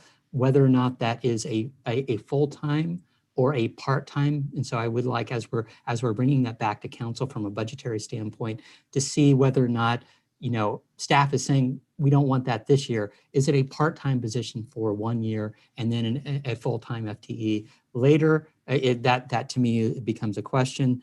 And then as far as the approximately 400 businesses that have issues with our city's process, breaking that down on whether or not they're home businesses or small businesses, medium-sized businesses, and then kind of getting a better idea on, is it a permitting issue in an educational standpoint, or are there part of our process that is broken? And so getting more detail on that would be useful. I have lots of questions as far as home-based versus food incubator and that transitionary standpoint. We talked about City Line in the past and having a food hall concept of moving from home to an incubator or food hall, transition to as opposed to a full brick and mortar. And I think, how we encourage that from our restaurants, and then exactly what other council members said as far as zoning and making sure that we have the appropriate small, medium-based businesses, manufacturing spots, I do think is critical. So I will be reaching out, Connie, to talk to you more. With that, let's go ahead and go to public comment. I'll just tell the public that we'll have, since we're running late, 60 seconds. Since we remain in a virtual setting, I'll ask the public to raise their virtual hand button or dial star 9 on their telephone to indicate that they wish to speak. The city clerk will then ask you to unmute your microphone when it's your turn to address city council. City clerk, do we have any members of the public wishing to speak on this item? Yes, Mr. Mayor. First up, we have Richard Mellinger. Richard, you've been unmuted and you have 60 seconds to address the city council. Good evening, Mr. Mayor, honorable council members. Can you hear me? Yes, we can. Few quick points. First, it is clear that the lack of housing is a serious business issue. As chair of Livable Sunnyvale, I want to reiterate our call to examine legalizing flex housing citywide to provide additional housing options for our city's workers as part of the housing element. Taking off that hat, speaking for myself, support what Councilmember Fong said about adding the new position. We need to strike while the iron is hot. We need to make sure permitting for small businesses is simple and by right. We need to avoid the problems that have been plaguing SF. And finally, is an example of a city that has done a great job integrating public art with its business community and using it to support its business community. Check out Palm Springs. What they've done with the public art there is amazing and has been great for the business community. Thank you very much. I yield back. Thank you very much. Mr. Mayor, that was the final public speaker on this agenda item. Thank you. So let's go ahead and adjourn this study session at 7:04 p.m. Let's go ahead and take about a 5-minute break and come back at 7:10. And with that, this meeting is adjourned. Thank you.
Mr. Mayor, we've reached 7:10. Okay, let's go ahead and call to order the council meeting of May 4th, 2021. Before we get started, I'd like to remind participants of some procedural items for tonight's meeting. During the meeting, participants will remain muted when not speaking. If participants have a question or a comment, please use the raised hand feature. Speakers will be called upon to speak one at a time. A random order voice vote will be administered by the city clerk for each vote. This city council meeting is being conducted utilizing teleconferencing and electronic means consistent with State of California Executive Order N-29-20 regarding the COVID-19 pandemic. Members of the public may provide audio public comment by connecting the teleconference meeting online or by telephone and use the raised hand feature to request to speak, *9 on your telephone. Teleconference meeting details are available on our council agenda. Captions are available to viewers accessing this meeting via the city's website and via Zoom. Captions can be displayed or hidden using the closed caption button on the city website or the live transcript button on Zoom. Comments on matters not on the agenda must be submitted prior to the time I call for oral communications. Comments on agenda items must be submitted prior to the time I close the public hearing on the agenda item. Speakers are requested to keep their comments to no more than 3 minutes, and time limits will be strictly enforced. Guidelines are posted on the city website and on the council meeting agenda. City Clerk, do we have any members of the public? Sorry, City Clerk, may we please have the roll call? Yes, Mayor Klein, Here. Vice Mayor Hendricks, Attending. Councilmember Larson, Present. Councilmember Melton, Present. Councilmember Fong, Present. Councilmember Cisneros, Here. Councilmember Dean, Present. 7 present participating via teleconference. Okay, we now have several special orders of the day. First up, we'll begin tonight's meeting with a special recognition in honor of our hardworking and amazing Department of Public Works staff. This year, Public Works Week is recognized May 16th through May 22nd. And I would like to take this opportunity to remind everyone what an integral part Public Works plays in all of our daily lives. Public Works programs such as traffic and transportation planning, pavement operations, street tree planting and maintenance, sidewalk maintenance, administration, engineering, fleet and facility services, neighborhood park and open space management, and golf course operations are just some of the many ways in which our Public Works staff help to keep our city beautiful and maintain the quality of life for present and future generations to come. Public Works employees are dedicated to delivering the highest quality services in the most effective manner. Over 300 employees make up the many different divisions and teams within Public Works. And they're also recognized for their exceptional service to the public. On behalf of the City Council, I proclaim the week of May 16th through May 22nd, 2021, Public Works Week. And I commend our Public Works employees and all of our city staff for their daily contributions to our health, safety, and quality of life. Chip, please thank your staff for all that they do in the city. Next, I would like to take a moment to recognize the many nurses that live and work in Sunnyvale. Nurses Week is celebrated annually May 6th through May 12th, beginning with Nurses Day on May 6th, Student Nurses Day on May 8th, and School Nurses Day on the Wednesday within Nurses Week. The week ends on May 12th, Florence Nightingale's birthday, who is largely considered the founder of modern nursing. Today, nurses make up the largest health profession and one of the largest workforces in the nation. They're one of the many heroes of this pandemic, facing this virus and its disease day in and day out, sacrificing their own physical and mental health, their time with their family and loved ones to ensure our health and our safety. Joining us tonight is Vivian Lowe, a nurse with El Camino Health. Vivian, would you like to say a few comments?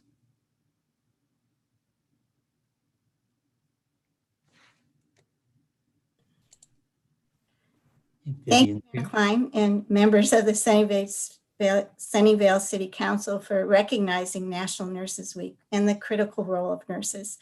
I am so proud to be a nurse at El Camino Health, where skillful and compassionate nurses provide outstanding care every day. This nursing excellence and quality patient care is reflective of our recent 4th magnet designation by the American Nurses Credentialing Center. For much of the pandemic, our nurses have been called upon to not only be frontline skilled clinicians, but to provide the much needed comfort to patients in the place of family members and friends and spiritual advisors due to the public health visitor restrictions. We were there from the beginning as we admitted the 2nd community-acquired COVID-19 case in the country and the 1st in our county. And we continue now in our community to help with prevention and education through our El Camino Health Sunnyvale Vaccination Clinic, which opened on March 15th. For myself and my fellow nurses administering vaccinations, it's really been an uplifting opportunity to give the vaccine into as many arms as possible, as quickly as we can. And we hear on a daily basis the sense of hope and relief the vaccination program is providing. Let me share that the clinic at Maud Avenue administers no-cost vaccines and is open to all. Thank you, David, for sharing the information on the screen here. So anyone who needs a vaccine will be able to have access. We'd love to continue to do our part to get this county and our country back up and running safely again. Our nurses are honored to do what we can to have a positive impact on the health and well-being of our communities. So thank you so much for inviting me to be a part of your Nurse Week celebration. Thank you, Vivian, for all that you and California's more than 350,000 nurses do every day. And thanks to you and El Camino Health for providing a vaccination site here in Sunnyvale. You know, I was happy to tour it last week, and Nurses Week serves as a valuable opportunity to recognize the tireless service of the nurses that live and work in Sunnyvale and throughout our region. And the week celebrates their many contributions to health in our communities. On behalf of the Sunnyvale City Council, it is with deep appreciation that I proclaim the week of May 6th through May 12th as Nurses Week. I urge all residents in Sunnyvale to honor and recognize the value and importance of nurses, and to recognize the immeasurable time, expertise, and tireless efforts our nurses have sacrificed in the fight against COVID-19 and the pandemic. Thank you very much. Thank you. And finally, we celebrate our city clerks in honor of Municipal Clerks Week in Sunnyvale. The Office of Municipal Clerk has always been a time-honored and vital part of local government throughout the world, providing the professional link between citizens, local governing bodies, and government agencies at various levels. It is also known as the oldest office among public servants. Municipal clerks are pledged to remain impartial, rendering equal service to all, and serving as an information center regarding the function of local government. Therefore, it is fitting that we take the opportunity to recognize our city clerk and deputy city clerk during the 52nd annual Municipal Clerks Week. David and Sandra, the council and I appreciate both of you for your hard work and dedication in carrying out the many duties of the city clerk's office, especially during the ever-changing requirements of the past year during the pandemic. You both have done a fantastic job. It is with great pleasure that I proclaim May 2nd through May 8th, Municipal Clerks Week in the city of Sunnyvale, and I thank you for your service. Thank you. So with that, we'll go back to our regular scheduled meeting. Next is oral communications. Members of the public will now have an opportunity to address City Council on topics not listed on tonight's agenda. This section is limited to 15 minutes and may be extended or continued after the public hearing general business section of the meeting. Individuals are limited to one appearance with a maximum of up to 3 minutes per speaker. A reminder to the public, please raise your digital hand or dial *9 on your telephone if you wish to address City Council. The City Clerk will then ask you to unmute your microphone when it's your turn to address City Council. First, however, we have Councilmember Cisneros with some announcements. Councilmember? Yes, I do, Mayor. Thank you very much. And we have quite a few announcements today, which is great news. So bear with me and listen up.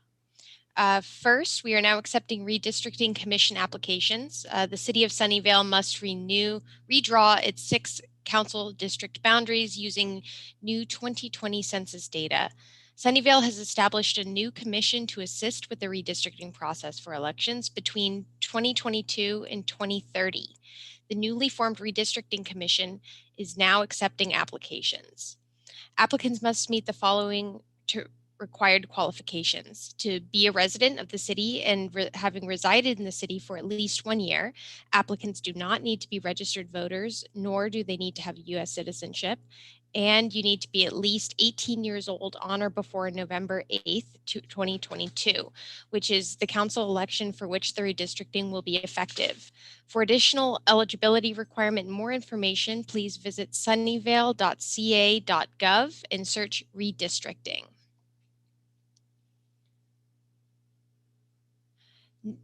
The second announcement is now accepting applications for the Advisory Committee on Accessibility, ACA. The City of Sunnyvale is currently accepting applications for the Advisory Committee on Accessibility. The City of Sunnyvale's Advisory Committee on Accessibility advises and provides input to the city staff on accessibility issues related to city services, programs, and facilities to serve as ambassadors of the city in developing and maintaining linkages to individuals in the community with various ability levels. Applications are being accepted through Friday, May 28th. For more information or to download an application, visit the city's website at sunnyvale.ca.gov, search ACA or Advisory Committee on Accessibility. And for more information, you can contact the committee liaison by calling 408-730-7599 or TDD 408-730-7501 or via email ncs@sunnyvale.ca.gov. Free workshop on electric vehicles. Are you thinking about buying or leasing an electric vehicle? Attend the city's free virtual educational workshop entitled EV 201, Finding the EV for Your Lifestyle. EV 201 will help you choose an EV, find available incentives, and help you prepare to bring your EV home. This workshop is part of the Drive Electric Sunnyvale program. The program aims to lower emissions from cars and reduce our impact on the climate. Upgrading to an EV can help the climate and your wallet. This virtual workshop will be held online from 7 to 8 p.m. on Monday, May 24th. To register, visit evevent.org/EV201. Again, that's evevent.org/EV201. Contact city staff with any questions at green@sunnyvale.ca.gov or at 408-730-7717. COVID vaccinations. California residents aged 16 and older are now eligible for vaccinations. The city of Sunnyvale partnered with El Camino Health and LinkedIn to open the city's first vaccination center at 1030 West Maud Avenue.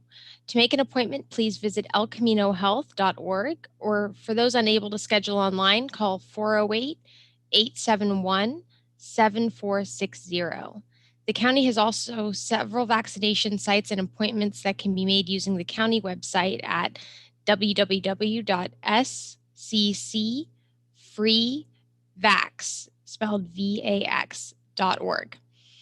If you are a senior or know a senior that's not been able to get vaccinated, care managers at the city's senior center are assisting those seniors that need help making vaccination appointments. They're also working with seniors who are homebound and directing them to the county's in-home vaccination service. For assistance, please contact the Senior Center at 408-730-7360. While the number of available appointments may vary, and it's dependent on supply decisions made by the state, we encourage everyone to do their part in getting vaccinated. City COVID testing. This county continues to provide free testing at Murphy Park every second and fourth Monday of the month from 9:30 a.m. to 4 p.m. You should get tested if you were exposed to somebody who tested positive, attended a large gathering, work in retail as a first responder, or other frontline work. Appointments will be open for scheduling 7 days before the testing date. Once all appointments are filled, the location will no longer appear on the scheduling on the website. Visit sccfreetest.org to schedule your appointment. There are 50 testing locations across the county. Check the county website for new dates and pop-up locations at www.sccfreetest.org. Sustainability Speaker Series, Talkin' Trash, Myths and Realities of Recycling and Materials Management. Why do we recycle? Don't miss the last Sustainability Speaker Series event in the 2020-2021 cycle. Hear from Sunnyvale's own solid waste experts, Mark Bowers, former Solid Waste Division Manager, and Karen Jizibel, Environmental Programs Manager. Confused about what goes into the bin and why? Mark and Karen will answer your questions about recycling, food cycle, and more. Come learn about the realities of recycling and the history of Sunnyvale's recycling program. Mark and Karen will discuss the recycling's many benefits, including saving energy and water, reducing pollution, and conserving land. This event will be held via Zoom webinar Wednesday, May 19th from 7 to 8:30 p.m. Register for this free event at Talkin, that's TALKIN -trash.eventbrite.com or contact city staff at 408-730-7717 or green@sunnyvale.ca.gov. And Mr. Mayor, that concludes our announcements today. Thank you very much for that. City Clerk, do we have any members of the public wishing to speak under oral communications? Yes, Mr. Mayor. First up, we have Helen Gettinger, and then someone calling in with a phone number that ends in 910. Helen, you've been unmuted, and you have 3 minutes to address the City Council. Hello, I assume that you already know that Supervisor Otto Lee's referral to the Board of Supervisors, which was co-authored by Supervisor Simidian, passed unanimously. The supervisors seem committed to the process of providing housing for the Fair Oaks residents, the Fair Oaks Park residents, and they agreed to fund extended hotel stay if necessary in the future. This was very promising news.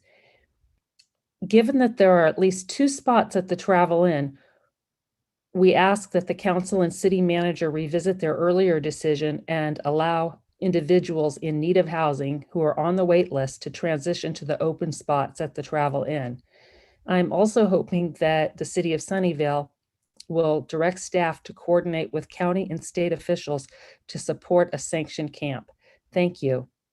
And I succeed the balance of my time. Thank you. Next up is an individual calling in with a phone number ending in 910. You've been unmuted, and you have 3 minutes to address the City Council. Man, it's such a gift to get like 3 minutes. I just want to say a million things because it's so exciting, and we never get that gift in San Jose, no matter what we do.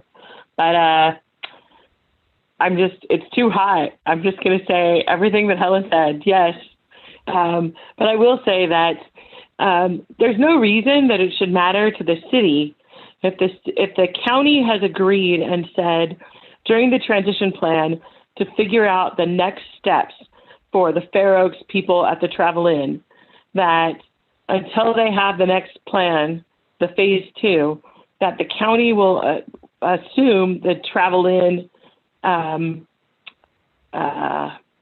assume the contract for the Travel Inn once the city's contract runs out. Then what's it matter to you guys? If it's 18 rooms with 20 people in them, it's 18 rooms with 1 people in them, it doesn't matter to you guys. So we should go ahead and add more people who are in need there. We shouldn't leave them out in the sun. We should give these people more services, showers, stability, definitely the intensive services that everyone else has benefited from. And it shouldn't matter to you guys, you know, what it is. You guys paid for 18 rooms unless I misunderstand the contract. And as long as those 18 rooms still remain and get transferred over to the county, it shouldn't matter how many people are there. If people graduated and we go ahead and fill them up with other people that we know in Sunnyvale that are in need, then that's great. Then you could say, you know what? We thought we were only going to provide services to like 30 people at Fair Oaks Park or 25 people, but we were able to provide services for 50 people. And all these people, here's like the great stories that came out of that. Like, that's how I would approach things. I would want to be able to have as many success stories as possible, not as few. And I just feel like you guys just keep taking the as few approach, like as little as possible. So I would like to see you guys, as we have more availability, that if 3 people leave the program, let's bring in 3 more people. You know, it's not on your dime. Like, you're not going to pay more. You know, the county is going to take over that contract soon. So why not do the right thing by the unhoused people in your community? And as one leaves, one gets brought in. Give them those intensive services that the other people have been benefiting from. And let's make this the best success that it can be, not that success it could be. Let's go for everything. Let's do all we can for all the unhoused people in Sunnyvale. And Helen's right. We still need that sanctioned encampment. And with the heat waves coming, let's get as many people inside as possible. That hotel has some good air conditioning. Thanks, guys. Thanks, Sean. Mr. Mayor, that was the final public speaker under oral communications. Okay. We'll move on to our consent calendar. Since we remain in a virtual setting, I will ask the public to use the virtual raise hand feature or dial *9 on your telephone to indicate that they wish to speak. The city clerk will then ask you to unmute your microphone when it's your turn to address City Council. City Clerk, do we have any members of the public wishing to speak on a consent calendar item? No, Mr. Mayor. Okay, I will bring it back to council. Let me pull up that window, sorry. Vice Mayor Hendricks. Yeah, Mr. Mayor, I move the consent calendar. Thank you. Councilmember Dean. Second. City Clerk, please conduct a roll call vote. First up, Councilmember Fong. How do you vote? Yes. Mayor Klein? Yes. Councilmember Melton? Yes. Councilmember Cisneros? Yes. Councilmember Larson? Yes. Vice Mayor Hendricks? Yes. And Councilmember Dean? Yes. The motion carries 7-0. Thank you. We'll now move on to our general business. First up is item 21-0234. Public hearing to adopt a resolution confirming the annual report to levy and collect an annual assessment for the downtown Sunnyvale Business Improvement District for fiscal year 2021-2022. Is there a staff report? There is. Good evening, Mayor and Council members. Connie Versailles, Assistant to the City Manager and of Economic Development. The purpose of the item before you is for Council to take the second step that is legally required in order to renew the downtown Sunnyvale Business Improvement District, commonly known as the bid. Renewing the bid requires the City Council to take 2 actions. And Council took the first action on April 6th by approving the bid's annual report and adopting a resolution of intention to renew the bid for fiscal year 2021-2022. The resolution, which we mailed to all the bid businesses, notified those businesses that Council would be taking the second action at tonight's Council meeting. The second action requires the Council to hold a public hearing and adopt a resolution to renew the bid. Renewing the bid allows the city to collect the annual assessment that businesses pay for being part of the bid. And this public hearing that we're holding right now provides businesses located within the bid boundaries an opportunity to voice their support or their opposition to renewing the bid. Council can only move forward with the renewal if businesses paying 50% or more of the total assessment do not oppose the renewal. The process for the public hearing is for the mayor to ask Mike Johnson, who's the bid's executive director, to provide an update on the bid activities. After Mike's comments, the mayor will open the public hearing to allow businesses to either support or oppose the renewal. I will review any protests that are filed to ensure that they're legitimate. And I will also report the outcome of the protest at the end of the public hearing. I'd like to state for the record that I did not receive any protests prior to the start of tonight's meeting. If at the end of the public hearing, the total protests do not exceed 50% or more of the bids proposed assessment, staff recommends that council adopt a resolution confirming the bids annual report and levy and collect a bids annual assessment for fiscal year 21-22. This concludes my report, and I'm happy to answer any questions. Thank you. And seeing no questions, I will take Mike. Do you have a business improvement district report? I will unmute. Good morning or good evening. If you could Mayor. speak just a little bit louder, Mike. Okay. Let me. Can you hear me now? Yes, much better. Okay. I think I just need to turn my volume up. So give me one quick second. Apologize.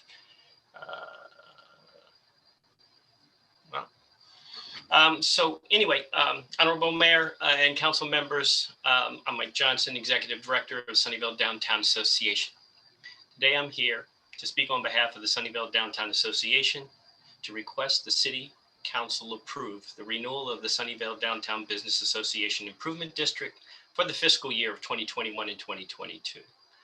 Happy to report that the SDA has continued working hard to assist our Sunnyvale downtown businesses last year throughout the onset of COVID-19. As we move forward into 2021, with things starting to look a little better, we need to remain focused on downtown businesses, residents, and the many guests who visit our city. So as we transition into more relaxed guidelines and that allow the expanded businesses to reopen, community access to be re-engaged with local business, retail shops, movie theaters, grocery stores, and many other types of industry, we would like to start with a gradual reintroduction of some of the events. And at the end of this month, we would be starting off with our Music and Dining on Murphy Summer Series and Jazz and Beyond starting in August, movie nights on Murphy in September, and our annual holiday tree lighting in December. We still have a long road to recovery after the devastation all the Sunnyvale businesses have experienced starting last year. So our downtown SDA businesses and I would like to take a moment to thank the City Council and City staff for your continued support last year. With the many challenges we are facing ahead, we hope that the City Council and City staff continues to support the Sunnyvale Downtown Association's business improvement in the coming years as well. And I'd like to say a few things. I have submitted a report to council updating an overview of all of the information that we feel is relevant to kind of give you a snapshot of what we've done, what we've accomplished, what we're working on.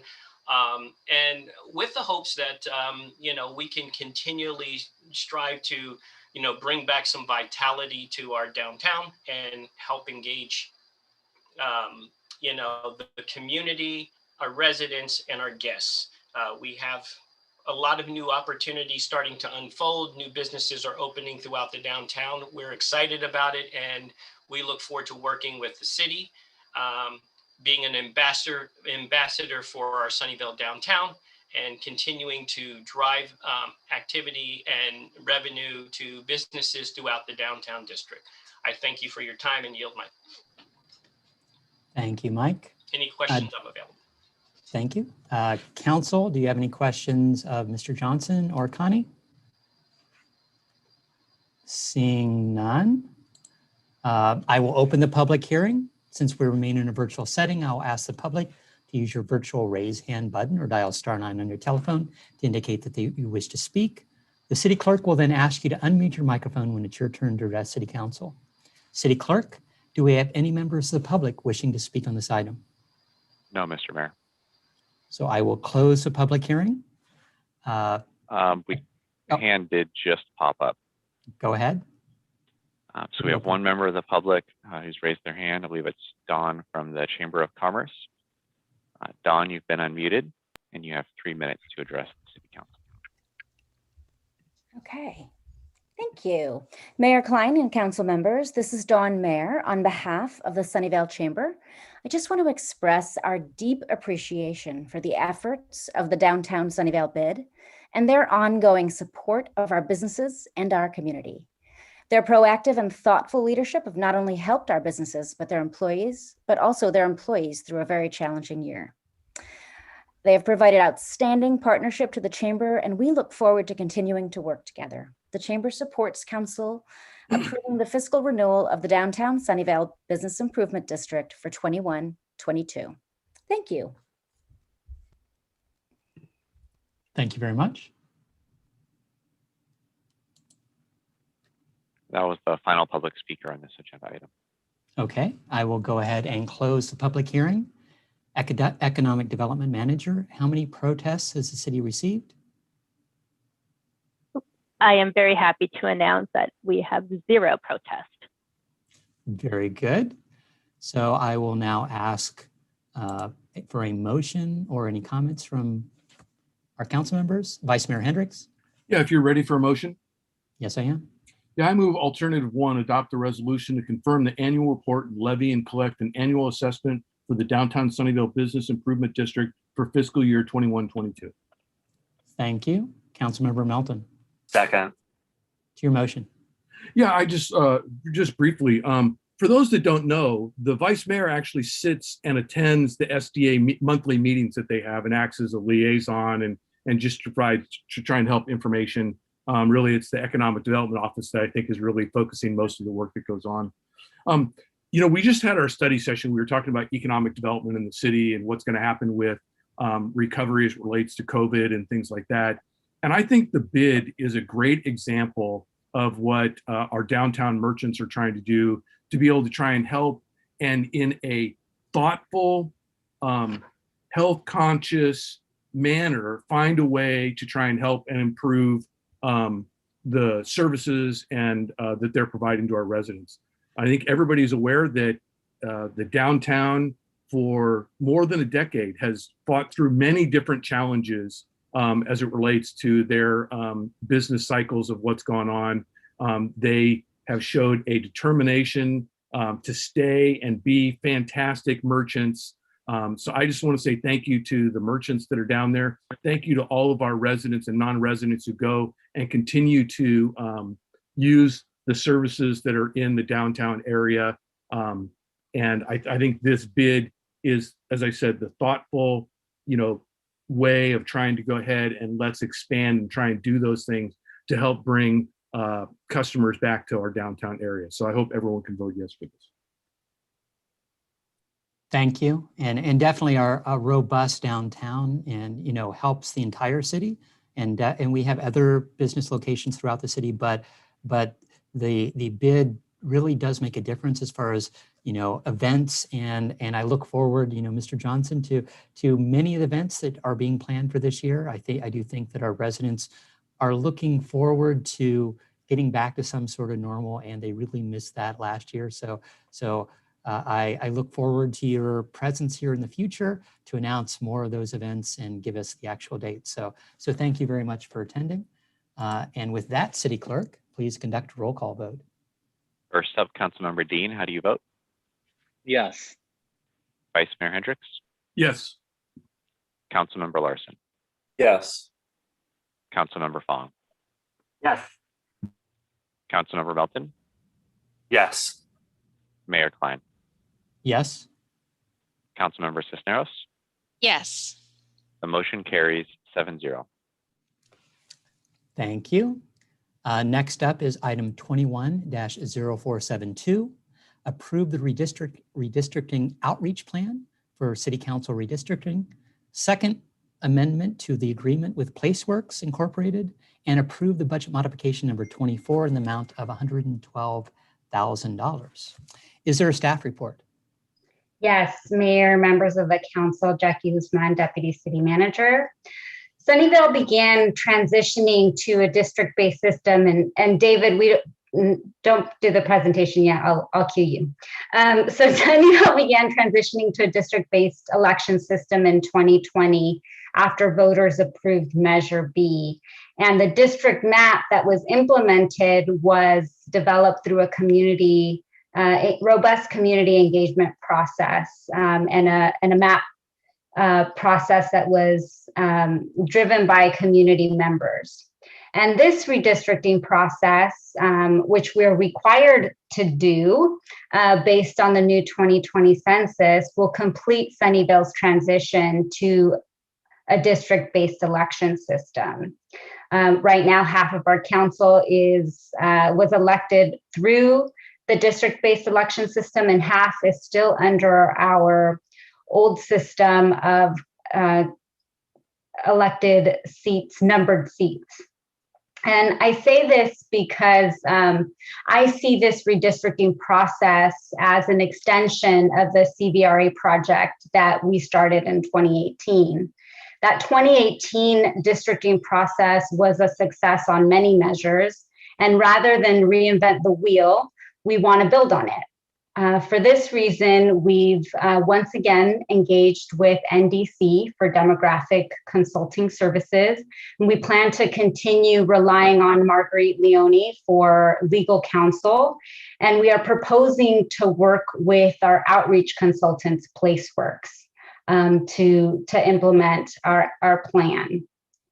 They all successfully worked with our community, with council and staff to enact the city's current districting plan. Staff prepared a draft redistricting outreach plan for your consideration tonight that builds on the lessons learned from the 2019 districting process. And I've invited David Early, Senior Advisor from PlaceWorks, to present the details of our proposed outreach plan. And David, if you can queue up the presentation now. Thank you. Well, thank you all very much. Thank you, Jackie. It's good to see council members and others here this evening. Again, I'm David Early, a Senior Advisor with PlaceWorks, and some of you will remember that I helped to run the initial CVRA and redistricting process in 2018, and it's a pleasure to be back today. I'm going to give you a brief overview of the items that Jackie already talked about, and then I'll be available to take any questions you may have. Next slide, please. So I'm going to talk today about three things.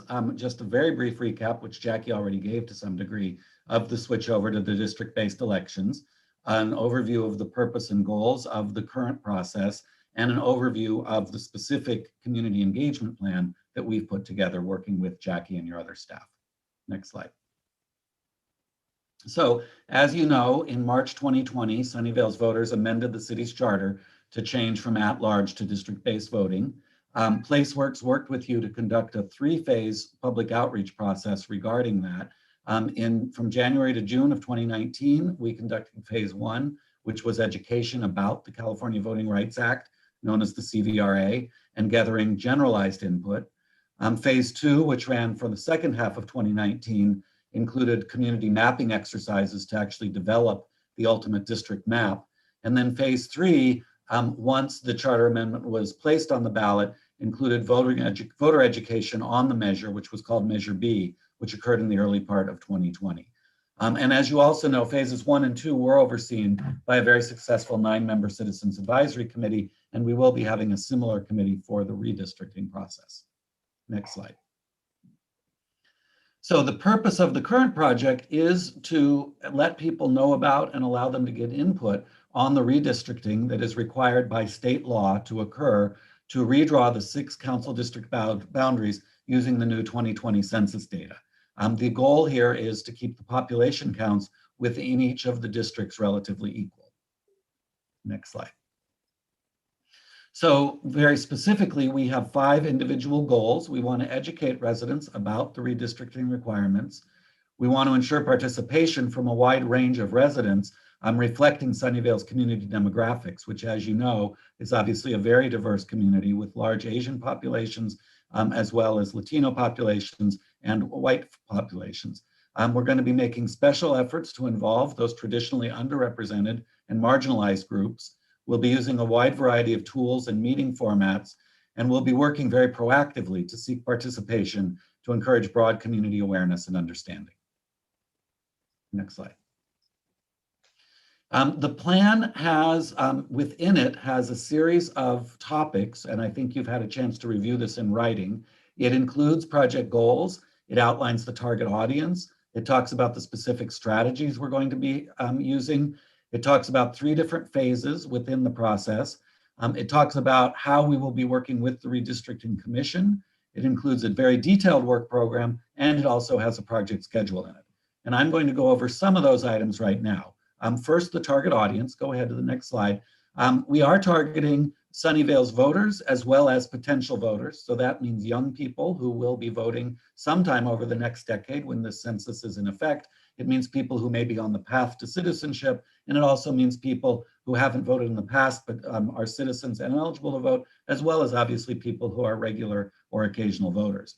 We want to ensure participation among those groups by those who may not otherwise participate in civic engagement. And we really want to put a special emphasis on engaging racial and ethnic minorities, including the wide variety of Asian people who live in Sunnyvale, including the Chinese, Indian, Filipino, Vietnamese, and Korean communities, the Hispanic and Latino community, as well as the Black community.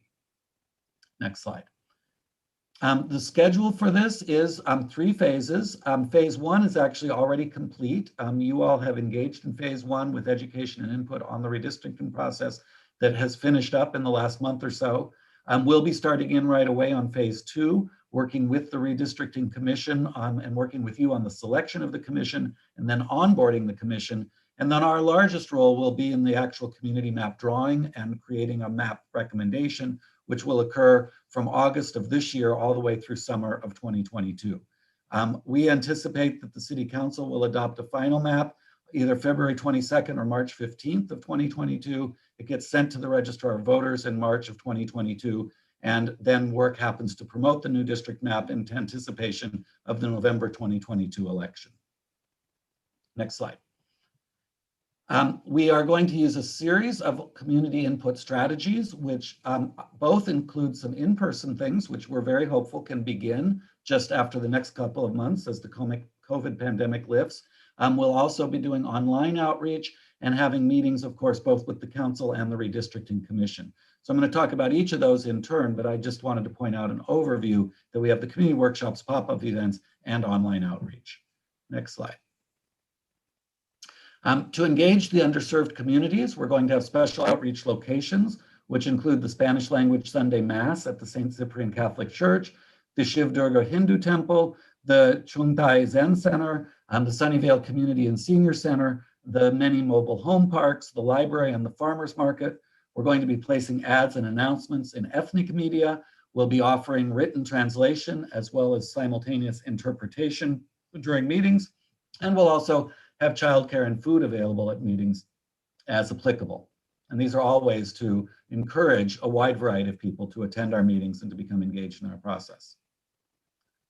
Next slide. The project does have 3 phases, as I already mentioned. You've already gone through this phase 1, which has included community education with the project webpage that's already up and running at sunnyvale.ca.gov/redistricting. There have been utility bill inserts. There's a project email list put together. You all have heard several hearings with the draft redistricting ordinance and creating the Redistricting Commission itself. And we've put together the community outreach plan, which is before you this evening. Next slide.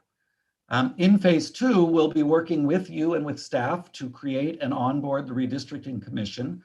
As you know, the applications are currently open. We encourage members of the public to apply for to be on the Redistricting Commission, and we're going to be helping with a recruitment campaign that includes a Horizon article and an article in Update Sunnyvale, an utility bill insert, the updates to the project website and listserv, and individual outreach to stakeholders.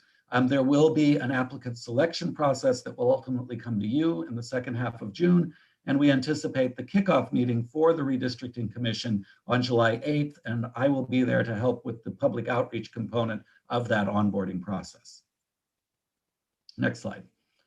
And then the biggest and perhaps most important part of this is phase 3, the community map drawing and recommendation process. We'll be holding 3 public workshops, and we anticipate the first of those will be online, and the other 2 we hope will be in person. One to identify communities of interest, a second for the community to draw their own maps, and a third for the community to provide feedback on the maps and state their preferences. There will be 2 online surveys available in early 2022 asking about the draft maps, and we will have 5 individual pop-up events in early 2022 when the community maps, the alternative maps are in place, and we'll be able to conduct both the surveys and the pop-up events about them. Next slide. The process will also, in phase 3, it will also include 5 separate meetings of the Redistricting Commission. You can see that they range from July 22nd in 2021 all the way through February 10th, 2022. There will be a joint hearing between the council and the Redistricting Commission in January, and then the final city council hearing on February 22nd, at which we hope that a map will be adopted. Next slide. And then lastly, I just wanted to mention, as I already said, that we believe that we are going to be able to do part of this process in person as well as having part of it virtual. Obviously, tonight's meeting is virtual. We will be having both the first Redistricting Commission meeting in July and the Communities of Interest Community Workshop, hold them virtually also. But by the fall, we believe that the remainder of these meetings will be able to happen in person, and you see them all listed here on the right side of the screen. We hope that all of these will be in-person meetings to allow for really robust interactive participation. And next slide, that is the end of my presentation. I'm available for any questions or comments you may have, and to take any comments from you. Thank you. Thank you, David. I'll just end by saying that tonight we're asking you to approve this redistricting outreach plan to help us move forward with the project. We're also asking you for a budget adjustment. We anticipate that this project will cost $200,000. There is some funding remaining in the project budget, so we're asking for a budget amendment of $112,000 to give us adequate resources to execute the outreach plan. And lastly, we're asking you to authorize the city manager to execute the second amendment to an agreement with PlaceWorks. That concludes our staff presentation, and we're happy to answer any questions. Thank you. We'll move on to council member questions. First up, Councilmember Melton. Yeah, thanks, Mayor Klein and Mr. Early. Very nice to see you again. I see you have your camera on, and I just want to make a quick comment. It's not really a question. I think you guys did a fantastic job in your piece of the process, Mr. Early, and I'll mention a couple of things that I worked really well. Is that you and your team really navigated heightened emotions with a lot of elan and suaveness to keep our in-person meetings on track and not get disrailed. But you did it in such a way that everybody felt respected and heard. And I'm going to mention something that I'd like you to do this time around. I mentioned it the last time around, and you did a great job of it, which is that sometimes in really complicated public input processes like we're going to embark on, members of the public will give it their all. They'll think it through, they'll ponder what their response is going to be, and then they'll provide it to the city in our public formats. And sometimes people feel like I put my commentary into an ocean of commentary and my voice got lost in the entire process. I hear that feedback sometimes, not with the work, Mr. Early, that you did last time around. I think you guys did a really good job of documenting all of the feedback that we got in all of its many different forms. And I want you to do that again this time around. And I want every single person who provides any kind of data or feedback or thoughts into this process to know factually that their voice was heard, because you guys at PlaceWorks will do a great job of documenting. And I'm just really glad you're back on the scene. And I'll be happy, Mayor Klein, when the time comes to move for alternative one after the public comment, and we'll see how the rest of this agenda item goes. Thank you, Mayor. Thank you. Vice Mayor Hendricks. Yeah, thank you. David, I'm as well as Councilmember Melton, I am just really excited that you guys and your team are back. You know, you worked on the CVRA stuff and several other things here in the city, and you guys do a really good job. So I ditto to everything that Russ was talking about. If we could show slide 14, I just have a question, because this is where it's showing hearing 6, adopt the final map or comment backs. You know, and I'm just a little bit concerned that we're showing that it kind of stops at that hearing 6, and that there's not an opportunity for that give and take piece that we want to be able to have. Yeah. So if, you know, I know this is just a presentation, but when we lay out the actual plan, could you please show what would be, you know, that optional, if necessary kind of step? Because there would be another of the commission meeting at least, and then coming back to the council, just to show how that potential give and take needs to be able to be there. And then I think it was, go ahead. I'll just stop you so I can answer that. So that actually, even though it wasn't in the presentation, it is in the plan. So if council is not, does not find one of the maps suitable, then we already have in the plan a hearing 7, which would be the redistricting commission considering council's comments and potentially resubmitting maps if needed, and that would happen on March 3rd. And then in that case, the final hearing for council to adopt the map would be March 15th. Okay. So that is baked into the plan and still meets the deadline of getting the data to the ROV by the end of March. Okay, good, because I was going by more of that than the presentation. And then if we could just scroll to slide, I think it's slide 4. I just want to make sure we're not creating a new definition. It says keeps the population counts with each district relatively equal. I hope what we're going to do is, I think there's a defined band or plus or minus that the different districts can be in. And we're going to use, that's the thing we're going to do.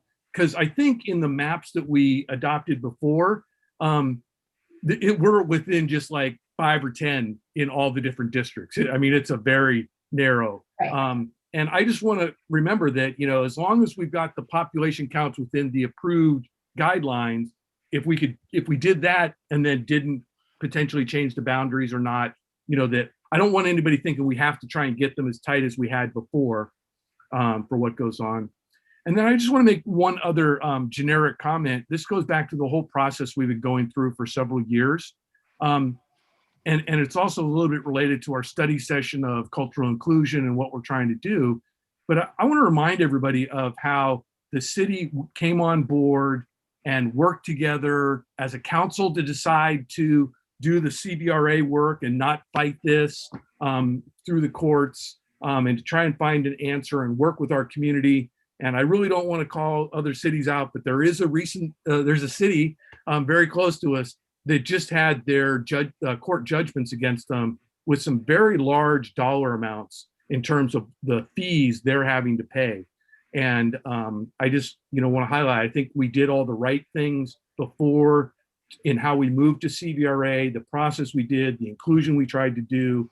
And Jackie, as you said, this step is now kind of the last step of what is the CVRA process. When the 10 years from now, it'll be its own thing.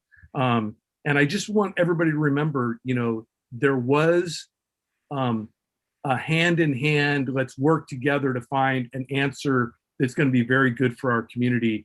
And that's the way we approach this opportunity, as opposed to, you know, brought in kicking and screaming and fighting the whole way. So thank you very much. Thank you. Next up is Councilmember Larson. Thank you, Mayor Klein. Yeah, I want to pile on with the thanks for how smoothly you've brought us to this point in the process. and really brought the community in as well. I think that has been extremely, extremely successful. So I'm looking forward to that going forward in the next iteration, and appreciate the detailed plan that's been put together here. I wanted to drill down on the joint council redistricting commission meeting on January 13th. Just as context, I'll say I've come to appreciate just how tight this schedule is, and how a number of steps have almost like been piled on top of each other. Not quite, you've created a little bit of space between them, but there's not much wiggle room in this schedule. And so this joint meeting is really the first meeting where maps will be considered. And it's laid out as, it's described as start with a overview of the initial draft maps to City Council, and then immediately following that, the redistricting commission will convene to narrow the draft maps. And I'm just a little concerned that if it's the council who has the first opportunity to offer opinions on the maps before the commission has had a chance to wrestle with it, that council might have an outsized influence on the subsequent deliberations by the commission. I think I was hoping for more of a midpoint check-in after the commission had considered some of the maps, but I understand the realities of the schedule that we have, that there's just, I don't see how you would adjust the schedule to do that. So I don't know if there's something maybe in the way that we structure that meeting to let the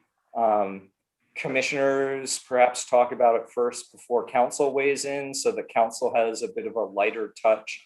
I don't want council to be driving that decision too much. That's my own personal view. Other council members can agree or disagree. But that was just the one thing that leapt out to me. And as I said, I also acknowledge the realities of the very tight schedule, and just, you know, how carefully you've had to balance everything and shoehorn it all into a short time frame.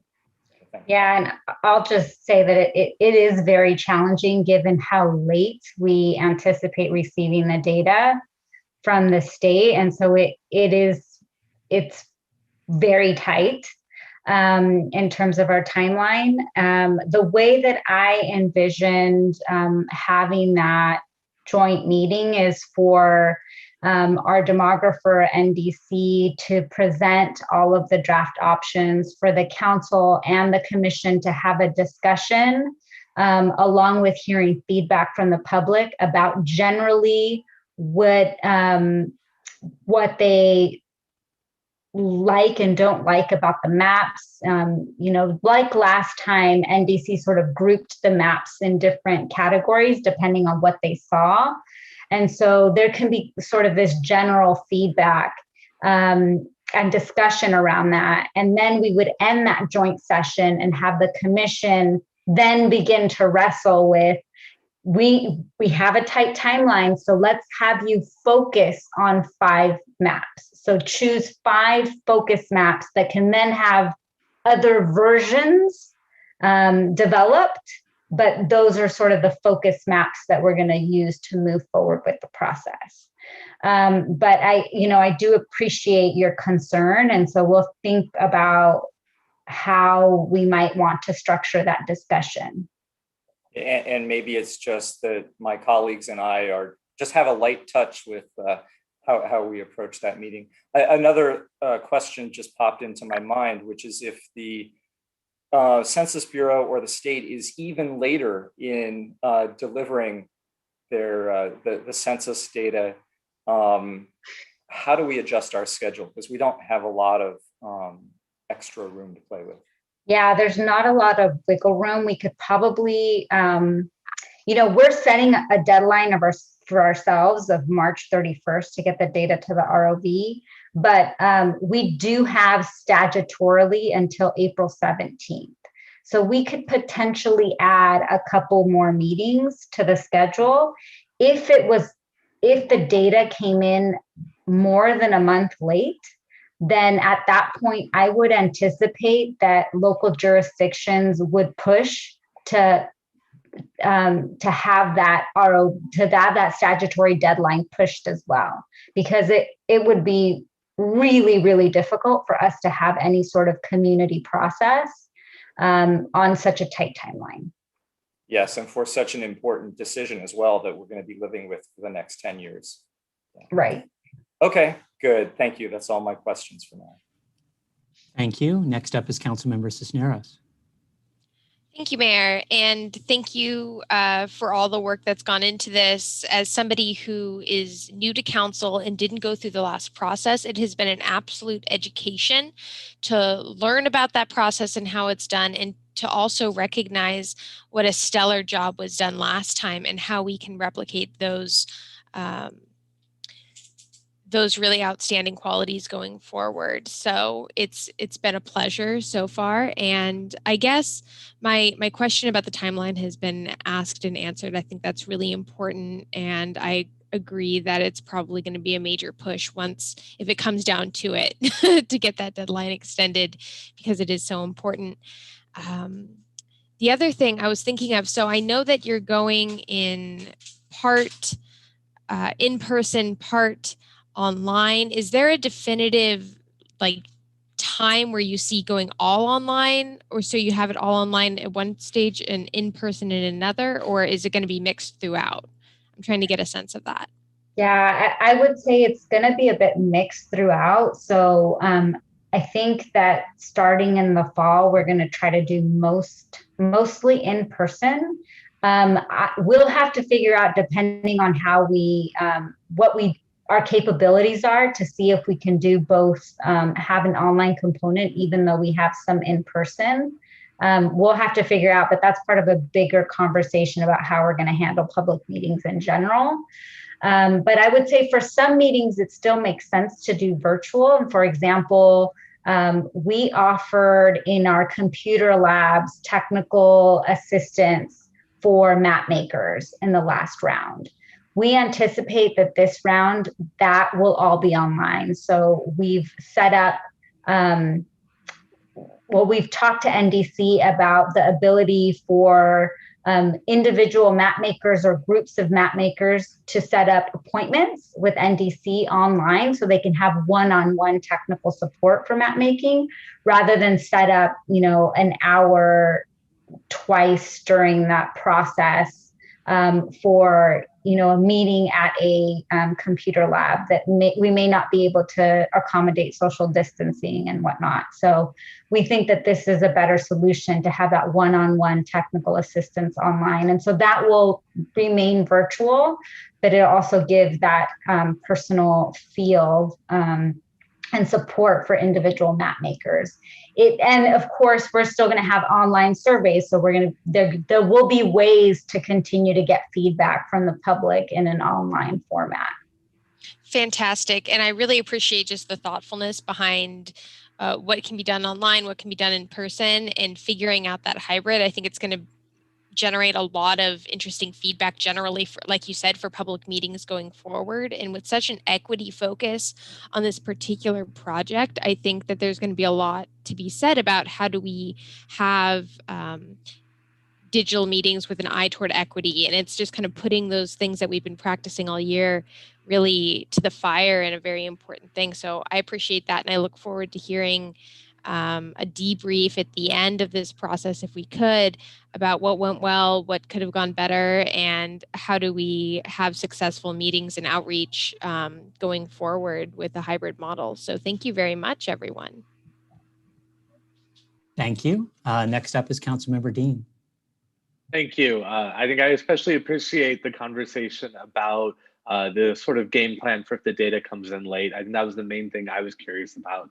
But I also did want to just take a second and reiterate how much I loved the presentation today and what I'm seeing. And I really wanted to highlight the slide about engaging underserved communities. I think some of the bullet points I was seeing on there seem very well thought out. And it feels really good to see that incorporated into the plan, to see those aspects of outreach be there. So huge shout out to staff, and I'm excited to vote in favor of this. Thank you. And I have a question or two. First, I just want to thank staff and Placeworks. They've definitely created, trust within the community. And I think the people who went through the process the first time had a very positive feedback, as far as how that process went. So I think, what we're continuing that partnership with the redistricting effort, I think totally makes sense from a city standpoint. One of the things, being a program manager, I think it's important from a schedule standpoint. I know we're looking at workshops and what the goals of those workshops are in outreach, but I do think it's important to at least put placeholders in there of what the deliverables are and what the dependencies are. So actually putting in the expected date of when the census data will be in hand. I know you mentioned like November 11th that the committee will go through the census data, but that's dependent upon receiving the census data, as Councilmember Larson mentioned, going to the commission, there's a certain amount of expectation that committee will get that data X number of days before that. And once a certain date is slipped, especially if they don't deliver the data on time, that kind of has a waterfall effect throughout that plan. And then the other dependency from a deliverable standpoint is actually showing this is the current date, and if it moves, it moves, to deliver, this is the drop dead date currently to deliver April 17th to the county registrar. And I think, keeping those in mind, when it'll make it easier for future discussions to make sure that if things slipped, whether or not it's meetings or whether or not it's data coming into us, how that ripples through the program. I do think that that's important as we continue to look at what our outreach schedule is, what the meetings either by the committee or by council, and how that feedback loop goes. I think it's good to be cognizant of that. So that's my only feedback as far as that's concerned. Thank you. And I think that's good feedback. I think we do need to have a plan B in case things go awry, mostly with receiving the data, even though it does bring me some hope that that at least the apportionment data to determine the congressional seats has been released, which to me indicates that they are meeting their extended deadline. And so we do anticipate that the Census Bureau will send the state data by September 30th, and the state will have to do some revisions to distribute the prison population to the respective districts, and we should get that local data by the end of October. So we're hoping November 11th will still be a really good date. No, thank you very much. And yeah, I think just adding that to the schedule, it'll make it easier for everyone in future discussions. Okay, I will now open the public hearing. Since we remain in a virtual setting, I will ask the public to use the virtual raise hand button or dial *9 on your telephone to indicate that you wish to speak. The city clerk will then ask you to unmute your microphone when it's your turn to address City Council. City clerk, do we have any members of the public wishing to speak on this item? No, Mr. Mayor. Okay, I will close the public hearing. Councilmember Melton. Thanks, Mayor. I'm ready with a motion when you are. Go right ahead. Thank you. I'm going to move alternative 1, approve redistricting outreach plan for City Council redistricting, authorize the city manager to execute the second amendment to an agreement with Placeworks Inc. in the amount of $67,410 and approve budget mod number 24 in the amount of $112,000. Thank you. Thank you. Vice Mayor Hendricks. Second. To your motion. Thank you. I'll be brief. This is a great job by city staff. Jackie, a real tip of the cap for the detail that you've put into this and your willingness to be flexible for a contingency plan if the data comes in late. The part of the staff report where I wrote down the word yes with an exclamation point next to it was on page 3 of 4 about consultant support, and we're getting the all-star team back together. And I think that's incredibly important. Marguerite Leone supporting us on legal. We've talked to David Early and Placeworks here tonight, and our demographer NDC They were fantastic the first time around, and I have every expectation they'll continue to be so for this upcoming iteration. Hope my colleagues support the motion. Thank you. Thank you. And I'll be supporting this motion. Definitely, it's the trust that's already been built here. And I think, exactly what Councilmember Melton said, we're getting that STAR team, that STAR team back together again. And I think, this process and creating that redistricting committee and going through this process again, hopefully will be smooth, once we have our data in hand. And I look forward to having a robust process like we had in the past. So I'll be supporting the motion. With that, City Clerk, please conduct a roll call vote. First up, Councilmember Melton, how do you vote? I vote yes. Vice Mayor Hendricks? Yes. Councilmember Dean? Yes. Councilmember Larson? Yes. Mayor Klein? Yes. Councilmember Fong? Yes. And Councilmember Cisneros? Yes. The motion carries 7-0. Okay, thank you very much. Next up is item 21-0539, continued from the April 20th, 2021 council meeting, discussion and possible direction regarding taking a position on Assembly Bill AB 703 on open meetings, local agencies, teleconferences. Is there a staff report? Yes, good evening, Mayor, Klein, and council members. Michelle Zarai, Senior Management Analyst in the Office of the City Manager. The purpose of this report is for council to discuss whether the city should take a position on Assembly Bill 703, Rubio, open meetings, local agencies, teleconferences. On March 17, 2020, Governor Gavin Newsom issued Executive Order Number N-29-20, which suspended portions of the Brown Act that limit the use of teleconferencing for public meetings, but the order will sunset when the COVID-19 pandemic ends. The Brown Act requires that all teleconference locations, that is the physical location that a council or board member call in from, be identified on the agenda and open to the public. On February 16, 2021, Assembly Member Blanca Rubio introduced legislation that would codify the executive order's virtual meeting opportunities.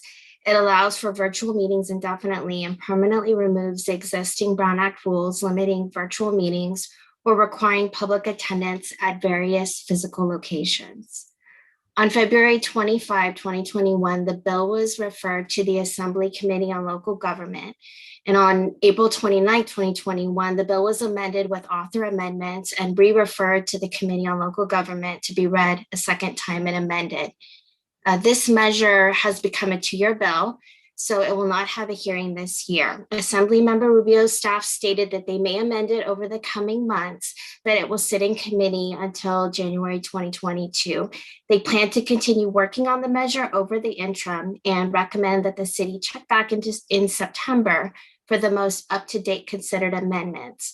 This report presents council with the opportunity to facilitate a discussion and for providing possible direction to the mayor regarding AB 703. Council may address this through the adoption of a legislative advocacy position tonight. Then that will enable the mayor to perform advocacy in the future without having to return to council for specific approval. That concludes my staff report. I'm happy to answer any questions. Thank you. First up is Councilmember Melton. Yeah, thank you, Mayor Klein. And is it okay, Larry, if I just do a quick opening statement since I asked for this item to be agendized? And so I'll just read from my notes here. First and foremost, thank you to my Sunnyvale City Council colleagues for unanimously agreeing to agendize this. Second thing is great job by staff on the report to council. And Michelle, thank you for queuing us up here tonight on this discussion. As Michelle noted, I've been in touch with Assemblymember Rubio's staff, and unfortunately, AB 703 has stalled in the legislative process and is now targeted to come back in early 2022. So regarding our agenda item tonight, I think that alternatives 1, 2, and 3 are not really on the table. However, staff has an excellent recommendation, which would be for council to establish a long-term policy regarding modernizing the Brown Act as pertains to teleconferencing. So after the public hearing, I'll be making a motion for alternative 4, which would be to have staff come back to council as soon as practical with a draft long-term policy position. And as Michelle noted, that would enable Mayor Klein to just do advocacy letters on behalf of the Sunnyvale Council without coming back for a specific vote. A little bit of background. During the many challenges of the pandemic, there have been some silver linings. One of the biggest positives has been Governor Newsom's executive order N2920. We've all heard Mayor Klein mention N2920 dozens of times. In a nutshell, N2920 suspends the Brown Act's requirements for teleconferencing during the COVID-19 pandemic. The way I put it is, as pertains to teleconferencing, N2920 brought the Brown Act out of the Stone Ages and into the modern era for what effective governance in the year 2021 requires. Here are the 3 big benefits of N2920. Number 1, public participation in Sunnyvale Council meetings, such as public comment, is so much easier than before N2920. Number 2, it has become so much easier for council members and staff to participate in council meetings remotely. And number 3, it has become so much easier for board and commission meetings to take place in terms of attendance and remote participation. So those are the benefits. And in Sunnyvale, we have to mention the exemplary work done by city staff and in particular the city clerk's office to make it all happen under N2920. So thank you, David and Sandra. And of course, it takes more staff resources and budgetary dollars to make all these positive things happen. I'll mention that some of the pluses to Assemblymember Rubio's Bill AB 703 is that it just took N2920 and wrote it directly into the Brown Act. Also, is that AB 703 is voluntary, meaning it isn't an unfunded mandate from Sacramento.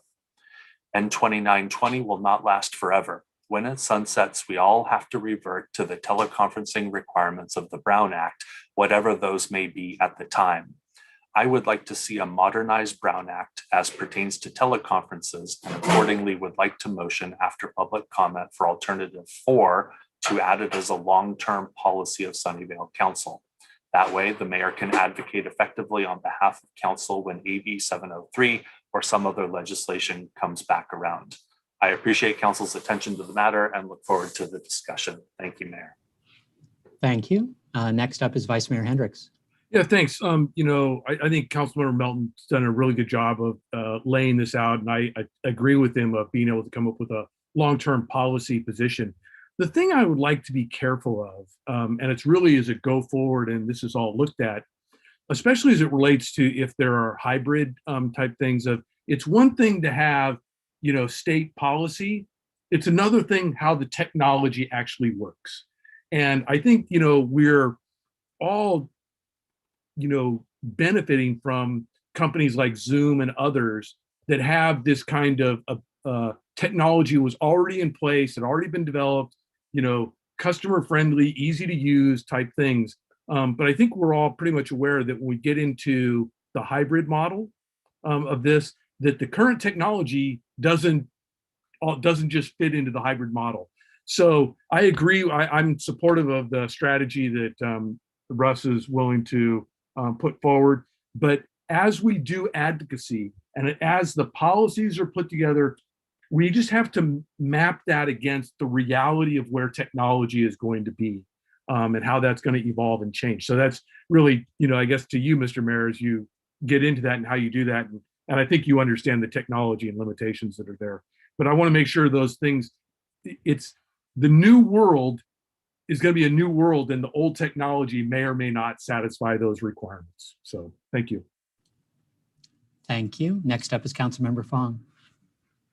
Yeah, I want to commend Councilmember Melton for the efforts. Michelle, I'm surprised you didn't mention AB 339, which I thought was the reason why 703 didn't go through, which Assemblymember Lee, our local legislator, has introduced, which is essentially his bill is the same thing. It just adds translation services. And so have you done any research on AB 339? And that's actually moving on to appropriations. It's actually left the committee that you mentioned Rubio's bill is stuck in. I have done a little bit. There are several Brown Acts that are in process right now, one of them being AB 339.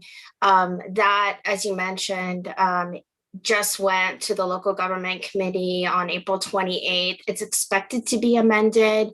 It had some requirements that it would not be voluntary, put unfunded requirements on public agencies, and it'd be specific to local agencies. There were some pieces in there that would require translation of agenda documents, development of systems to process requests for translation. But in the recent committee meeting, they're expecting some amendments to this. One of this being that it would only apply to city councils and board of supervisors of more than 250,000 people or more in their jurisdiction. And it would have some other amendments as well, as far as sunsetting on December 31st, 2023. So the amendments are not yet in print, but based on the actions of the committee, there are some anticipated changes to that bill. Great, thanks for that. Yeah, it's not available for me to read on Legend though, so that's really good to hear. But yeah, I'm supportive of Councilmember Melton's direction. I want to thank him for bringing this issue up. Thank you. Thank you. Next up is Councilmember Dean. Thank you. First off, I just want to start by saying that I fully support exactly what Councilmember Melton mentioned, and I'm glad to see him bringing this forward. Actually, I am glad to hear Councilmember Fong mention AB 339 because I was also going to bring it up. And because the two bills do similar things, and one of them does seem to be moving forward more in the legislature, is it possible for us tonight to amend the motion that's going to be made to do both bills and provide support to both bills, or are we only tied to the one that was brought up by Councilmember Melton?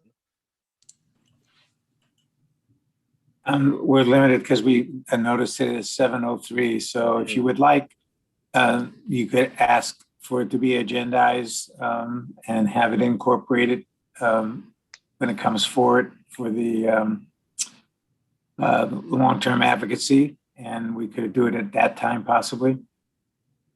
Okay, thank you.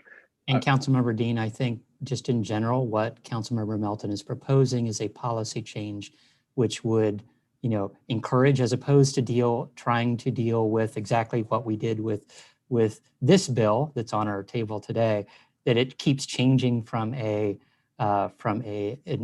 legislative standpoint, trying to, as opposed to agendizing it for a specific meeting, creating a policy that supports that flexibility from a staff and a mayor standpoint to look at that bill and see what goes on, as opposed to a specific bill, as opposed to what could be cut and replace. So as we see with some bills, sometimes they completely change. There might be a new bill pop up. It's easier to change policy in general from an advocacy standpoint. Okay, I appreciate those comments. I'll hold back from making a motion to agendize anything, and I'll defer to council colleagues on that. Councilmember Melton, if you are interested in agendizing anything, I'd be happy to second. Thank you. Next up is Councilmember Cisneros.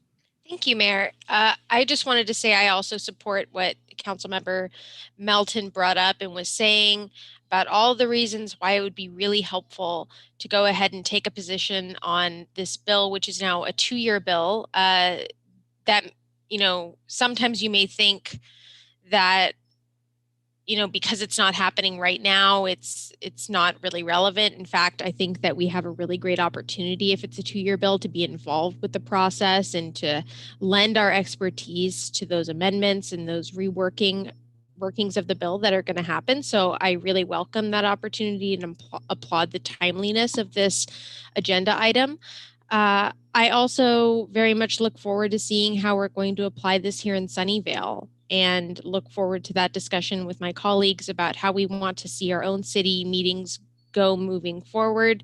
And I'm just very happy to support the motion when it comes up. Thank you. Thank you. And definitely I do think that this is a policy change that we need to at least support, looking at how we utilize in-person and that hybrid mode of remote meetings. I do think that either this bill or a new executive order will take place before June 15th. So I do think that regardless of what is happening at the state legislature and whether or not they will resolve all the issues with most likely AB 339 before June 15th, there will be some new change as things open up. I do think that and I've had discussions with the city manager and the city clerk about the issues of having that hybrid meeting and the additional unfunded efforts by the city clerk and the office of the city clerk to support both measures. It is a daunting effort at times, as we've learned over the last year, and I applaud what David and Sandra have been doing, trying to make sure that the meeting runs as smoothly as possible. You know, there's been a lot of work in the background to make sure that this does look smooth. But if we had in-person public comment intermixed with everything else, I do think that would hopefully not break the bank as far as the efforts are concerned. But I do think that, you know, it would entail a little more planning, and not that it couldn't be done, but I do think that there are other hurdles to cross as far as that's concerned. So I think a policy, and coming back to council with a policy and having a more policy discussion in the future makes total sense, in trying to define, you know, specifically what meetings look like. I think we've seen a lot of value in hybrid in the remote meetings. That being said, in person will exist again at some point in the future. So those are my comments. Seeing no other comments or questions from staff, I'll open the public hearing. Since we remain in a virtual setting, I'll ask the public to use the virtual raise hand button or dial *9 on your telephone if they wish to speak. The city clerk will then ask you to unmute your microphone when it's your turn to address city council. City clerk, do we have any members of the public wishing to speak on this item? Yes, first up, we have Martin Pine. Martin, you've been unmuted and you have 3 minutes to address the city council. Good evening, Honorable Mayor, Vice Mayor, members of the council. I'm in full support of basically everything Councilmember Melton said about the legislative advocacy position. I just want to reiterate my support for, iterate my support for doing this kind of as on a policy level and not go necessarily cherry picking specific bills, just because I think the example of of AB 339 is actually instructive, how it's going to be amended to a bill that frankly will not affect Sunnyvale. And I know I was honestly disappointed by the news of the amendments to that bill, but I do think it's important that we as a city look at this from a more general policy perspective, which gives and we should specifically be looking at legislative advocacy for bills that would have an impact on Sunnyvale, and I don't know necessarily that we, as a city, it would make sense for us to have a position on bills that did not affect Sunnyvale. Thank you, and I yield back. Thank you. That was the final public speaker on this agenda item. Okay, I will close the public hearing and bring it back to council. Councilmember Melton. Yeah, thanks, Mayor Klein. I'm ready with a motion when you are. I move alternative 4, other action as identified by council, and the action will be direct staff to return to city council as soon as practical with a draft long-term policy position that deals with council's policy on modernizing the Brown Act as it pertains to teleconferencing.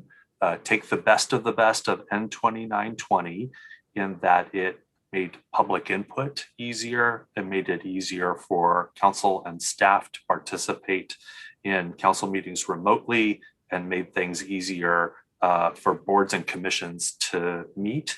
And another thing I'd like staff to put into that draft policy position is that we support legislation that is voluntary and not mandatory, because we're not big fans of unfunded mandates from Sacramento. That's the motion. My ears are wide open if anybody feels like I forgot anything. Oh, and Councilmember Dean I think by adopting this long-term policy position, that would quote unquote unleash Mayor Klein to jump in with a policy letter on behalf of council with regards to either AB 339 or 703, because it'll all have been written in the policy and staff will guide Mayor Klein on what is supportable under the policy. Hope that makes sense how I said that. Thank you. Thank you. Councilmember Fong. Second. To your motion. Yeah, thanks again, colleagues, for agreeing to agendize this on a unanimous vote. And I'm glad that we're here talking about it tonight.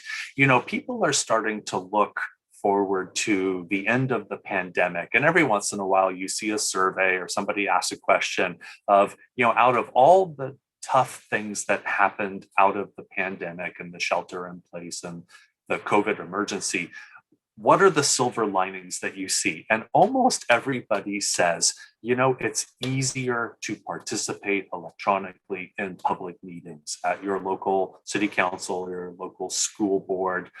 So when I saw a blurb from a legal outfit that I subscribe to that talked about Assemblymember Rubio's piece of legislation, AB 703, I thought to myself, oh boy, you know, we need to support 703.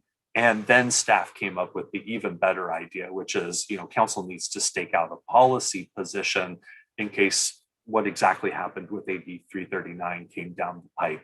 Policy position is the right way to go because it'll provide flexibility within a policy framework for Mayor Klein to engage in the advocacy as time and circumstances warrant. If anybody would like to hear about just how hard it was for council members to participate remotely in the old days in council meetings, I'd be happy to talk about that. Some of us have gone through that ourselves, but it truly was from the Stone Ages. And so that's just an example of an opportunity to modernize the Brown Act as a result of the goodness that we saw from N2920. Really hope my colleagues support the motion. Thank you. Thank you. Councilmember Fong. Yeah, I'll support the motion, and it's not in the scope of this item, but city manager, when you provide your updates at the end of this meeting, would like to hear about the return to work timeline, as well as whether we should be agendizing a conversation on updates to the council policy manual with regards to hybrid meetings and transition to hybrid meetings. So I would love to hear your thoughts on that. Thank you. Thank you. Councilmember Larson. Thank you, Mayor Klein. I'll be supporting the motion. And I wanted to circle back to Vice Mayor Hendrick's comment about the technology, because while in some ways going to a virtual platform has made it easier, there are other ways in which it's made it more difficult. And our council meetings are very well run due to a lot of hard work behind the scenes by our staff to get everything set up and running smoothly. But I've been in on any number of committee meetings for committees that don't meet nearly as often and continue to struggle even at this point with the technology. And it can be everything from the chair not understanding how to operate some of the technology to connectivity issues, people trying to make their comment and the audio breaking up, any number of things. And so it's not as seamless as we would like. Now, 5 or 10 years from now, if we all work on this, it'll probably be a lot better. But I think, for now, the vice mayor was right. We need to be careful because while it helps in some ways, there are going to be new challenges that we're going to have to think about carefully, especially for like our boards and commissions that meet infrequently and are less familiar with the technology. But as I said, I will be definitely supporting the motion. Thank you. Thank you. Vice Mayor Hendricks. Yeah, I'll be supporting the motion as well. I think it's clear that, the idea of being able to let people have remote access in some kind of hybrid model is going to go. Not as part of the motion, but, Mr. Mayor, you sit on the Cities Association, and, this might be a topic for the Cities Association to talk about. I do think there is some value to level of consistency of how meetings operate. Gustav was just talking about our own boards and commissions. We have county level meetings. I got BTA meetings, our regional meetings, ABAG and others. that go on. So I think there's going to be, it's going to have to look at the broader set of how we all operate on these different things. I also want to, I agree, it makes it a lot easier for people to access meetings and stuff, but I don't want to miss this item. I personally think we have lost something with in-person meetings and the way they operate. If you've been in business before, we got conference calls and, video calls. Those were all the rage for a long time, and people still got on planes to go have those face-to-face visits. And I think we can do business, and we've done business very well as a city via Zoom and the other technologies we've used. But I tell you, I've missed the in-personness of it. And I think there's sometimes some of our communication gets lost of, being able to look side to side to each other as we're doing this. Something's been lost of, here we don't get to see our members of the public get to speak. The members of the public don't get to see us all the time as they're making their comments and see our facial and body reactions and stuff. So, that's almost a side of, if we're going to, long-term continue with virtual meetings and things like that, there are other and just enhancements that I think need to be done to the technology to try and, improve this and get back some of that in-personness and forget the stuff of being able to meet and talk to my colleagues before and after meetings just about stuff to, kind of just improve our, relationships and working relationships that we have. So I support the motion. I think it's clear we're going to go forward in this, but let's not lose sight of the fact we've lost something in this. I don't know if the new technology can get us there, but these technologies have allowed us to continue to do business. I just don't think it's been at exactly the same par as what we had before. So thank you. Thank you. And I agree that there's been pluses and minuses under COVID. I'll be definitely supporting this motion, figuring out what a policy of hybrid, of in-person, of remote is critical. I do think that there's been lots of positive things looking at like the Moffett Park outreach plan. I think that there's been a lot more engagement as opposed to having a certain number of people be able to show up in a park room on a given night at a given time, people being able to look at that video at a later time, hearing public comment and then having council give direction. That being said, there is still a very big digital divide in the Bay Area, in our community itself. And for those people that have had technical issues, don't have good internet and can't connect to these meetings, they're being left out. And so, and that sometimes includes some of our commission members who have issues connecting up or public connecting up. So that being said, it's trying to figure out what that balance is going to look like, and ultimately from a state level, what the new Brown Act is going to finally look like is important. So it's taking the positives from both of those. But I do agree with Vice Mayor Hendricks. There has been a big loss of not being able to see people before or after meetings, have those discussions, see that body language, the people that are on the Zoom meeting, watching what the council members are doing in the background does help. But that being said, what's going out on public access or what the final video is doesn't capture all of that. So it is that balance and making sure that what works best for our city will ultimately, be well defined, and taking that to all of the different intergovernmental positions and committees and organizations that we're meeting at.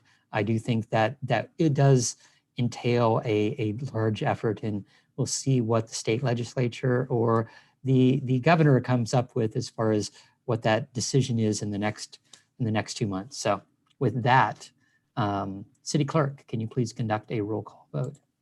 First up, Mayor Klein, how do you vote? Yes. Vice Mayor Hendricks? Yes. Councilmember Melton? Yes. Councilmember Larson? Yes. Councilmember Fong? Yes. Councilmember Dean? Yes. and Councilmember Cisneros. Yes. The motion carries 7-0. Okay. Next up is item 21-0523. Consider approval of the draft 2021 Housing and Urban Development Action Plan. Is there a staff report? Yes, good evening, Mayor Klein, members of the council. My name is Jenny Carloni, Housing Officer. Tonight's item is approval of the 2021 HUD Action Plan. The action plan is Sunnyvale's strategic plan and budget for how we use our federal allocations of our CDBG and home grants. The purpose of the CDBG and home funding in general is to develop viable communities by providing affordable housing, suitable living environments, and economic opportunities to our lower income residents. The action plan is prepared using our goals in our consolidated plan, which is the 2020 to 2025 plan, in addition to a variety of public outreach opportunities. Sunnyvale awards the federal funds that we receive in a competitive RFP on a 1 and a 2 year cycle. Every year we issue RFPs for capital projects, and every other year we issue RFPs for our human services. This year was a RFP for both capital projects and human services. So the human service grants will be awarded in a 2 year contract, where the capital projects are just a 1 year contract.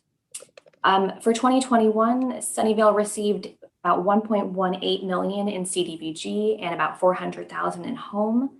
This does not include any CV or American Rescue Plan funds. This is just our traditional entitlement funding. On October 14th, the Housing Commission held a public hearing to approve the action plan, shown as attachment 2. And the action plan outlines the funding recommendations from the Housing Commission, specifically starting on page 25. And I'll just go through those projects very briefly. So for our CDBG funding awards this year, we're recommending 2 capital projects. First is the Work First Sunnyvale, which is our homeless employment program. And second would be a refrigerator freezer replacement for Sunnyvale Community Services at their new facility to support a larger food pantry program. The 6 human service programs include Sunnyvale Community Services Food Pantry, domestic violence support from YWCA, First United Methodist Senior Nutrition Program, Bill Wilson's Counseling Program, CASA, and Project Sentinel's Fair Housing Services. We also will continue to fund Sunnyvale's Home Improvement Program, which offers grants and loans to income qualified homeowners to stay in their homes with affordable rehabilitation opportunities.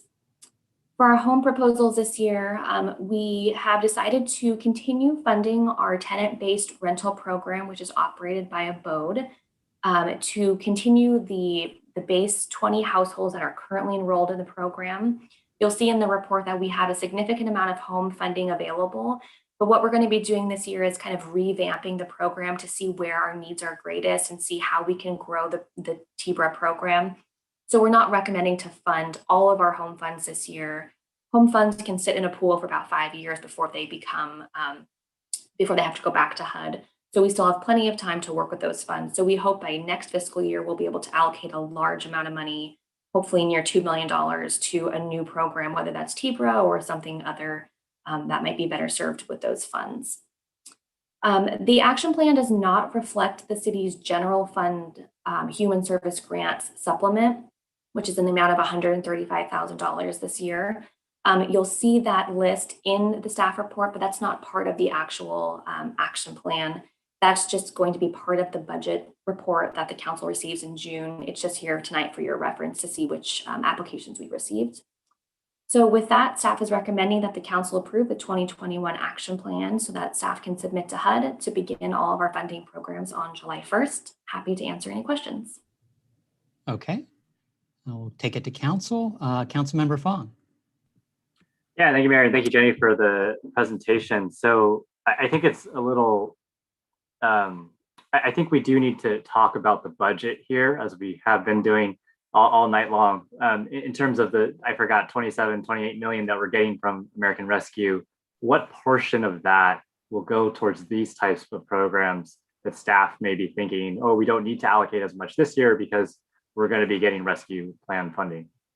Yeah, great question. We actually just got a letter from HUD Monday, Tuesday, I can't remember, very recently that we will be receiving over $1 million in home funds from the American Rescue Plan.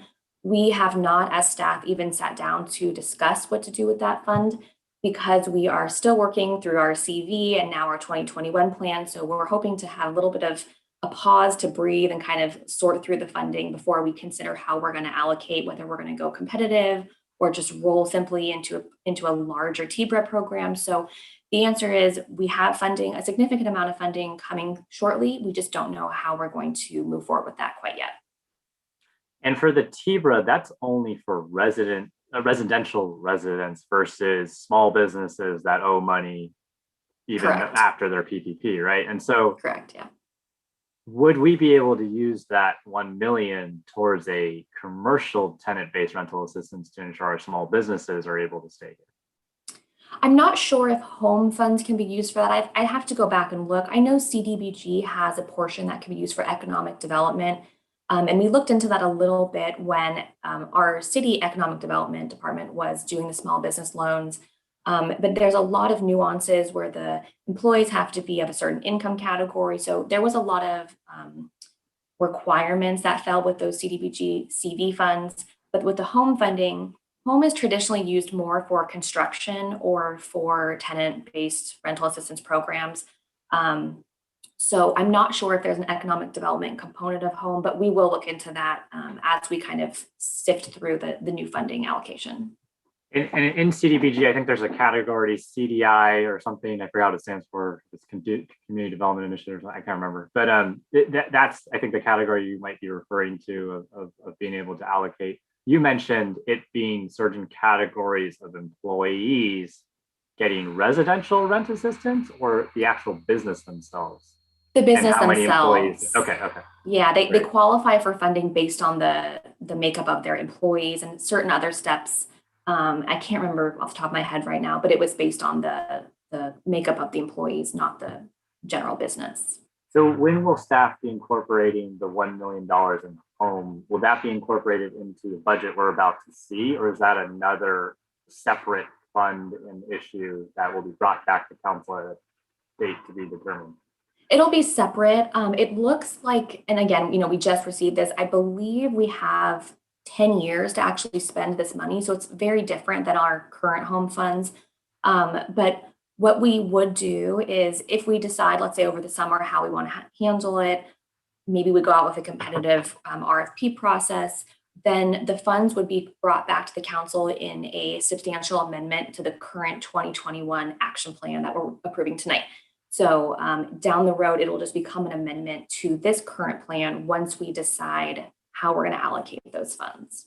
I remember last year we ran into a timing issue with the amendment process. What is the timeline for that? Where the time, I think it's August. I can't remember what it was last year where we ran into that time issue. Yeah, the traditional requirement is that you have everything done before the end of the fiscal year. So we actually are going to be coming to you next month with an amendment to our 2020 action plan because we had a change in funding. So typically HUD just wants everything changed and everything updated in your documents by June 30th, because then we work on our CAPER where we look back at the past fiscal year and see how we did, and then we report out on that. So we want to make sure everything in our action plan and our consolidated plan is up to speed by the end of the fiscal year so that when we look back, everything is accounted for. Understood. So in other words, the money we're not spending now from the current allocation and the money we're about to get, we have until the end of fiscal year 2021-2022 to submit an amendment in case there is a need where a lot of residents are displaced because they were relying on I'm forgetting the name, but the not being able to pay rent and the new state bill, right? And so, okay, so that was the one concern I had was, should we allocate that now? But understanding that we can do it later, I understand where staff's coming from. Thank you, Mayor. That concludes my questions. Okay, I see no other questions from council. Oh, wait, Vice Mayor Hendricks. Yeah, I just wanted to make sure I double check, Councilmember Fong is making a suggestion for how we might possibly spend that future money, but we haven't made that decision. There's going to be other choices, and there'll be staff's going to come back at some other future time where we'll all politely discuss, what those options might look like. Okay, I That's just want to correct. make sure we weren't committing ourselves to a particular funding path. Right. No other funding besides our traditional entitlement is being discussed tonight. So all of those future funds, any future CV funds we receive and these new American Rescue funds will come back to the council in the future with a substantial amendment. Awesome. Cool. Thanks. Okay. With that, I will open the public hearing. Since we remain in a virtual setting, I'll ask the public to use the virtual raised hand button or dial *9 on your telephone to indicate that they wish to speak. The city clerk will then ask you to unmute your microphone when it's your turn to address city council. City clerk, do we have any members of the public wishing to speak on this item? No, Mr. Mayor. Okay, I will close the public hearing and bring it back to council. Councilmember Fong. Ready with the motion there. Go right ahead.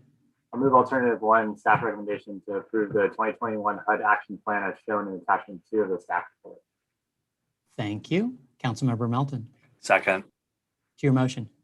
Yeah, just really appreciate Jenny and all the presentation, and obviously we've got a lot to think about with new resources coming in. Of course, Vice Mayor Hendricks, we need to have that policy discussion. Didn't want to infer anything. Just I see on the horizon that we are going to have tough choices to make with hopefully we don't have these tough choices, but understanding the market conditions and what's been going on with displacement and things like that. I think it's going to be rough with small businesses and residents. So looking forward to that conversation. Thank you. Okay. Seeing no other comments, yes, I'll be supporting this motion. I do think that these organizations have a track record of supportive services that are really good in our community, and hopefully we will be able to find future funds from a federal standpoint, from a state standpoint, to continue to assist them. With that, City Clerk, please conduct a roll call vote. First up, Councilmember Larson, how do you vote? Yes. Councilmember Dean? Yes. Councilmember Melton? Yes. Councilmember Fong? Yes. Councilmember Cisneros? Yes. Vice Mayor Hendricks? Yes. And Mayor Klein? Yes. The motion carries 7-0. Okay. Our next item is item 21-0518, continued from April 6, 2021. This is to introduce an ordinance making minor amendments to chapters 19.18, 19.20, 19.24, and 1979 of the Sunnyvale Municipal Code and amend chapter 1998 to create a procedure for appealing incompleteness determinations, adopt a resolution to amend the 2020-2021 citywide fee schedule related to appeals to the Planning Commission, and find that these actions are exempt from CEQA. Is there a staff report? There is. Good evening, council members. My name is Amber Blasinski. I'm a principal planner with the Planning Division. I'll begin by saying that although staff has been able to address many of the nuances associated with recently adopted state legislation administratively, as we've worked with the requirements more, we see that it will be important to adopt these draft amendments to the zoning code to more clearly address future projects and situations. So I'm going to briefly highlight the four areas that we're updating. First, the changes authorize the Director of Community Development to create forms and requirements for processing density bonus applications. Many residential projects in Sunnyvale now include a density bonus component, and the inclusion of minor concessions or waivers. Staff's ability to process these requests will be made easier by authorizing the department to establish guidelines, forms, and requirements for the filing, processing, and consideration of density bonus applications. The proposed amendment will also remove a reference to a maximum 35% density bonus, as this is no longer consistent with state law. Next, the modifications clarify that a residential project on a site zoned for commercial or office will be subject to residential zoning standards.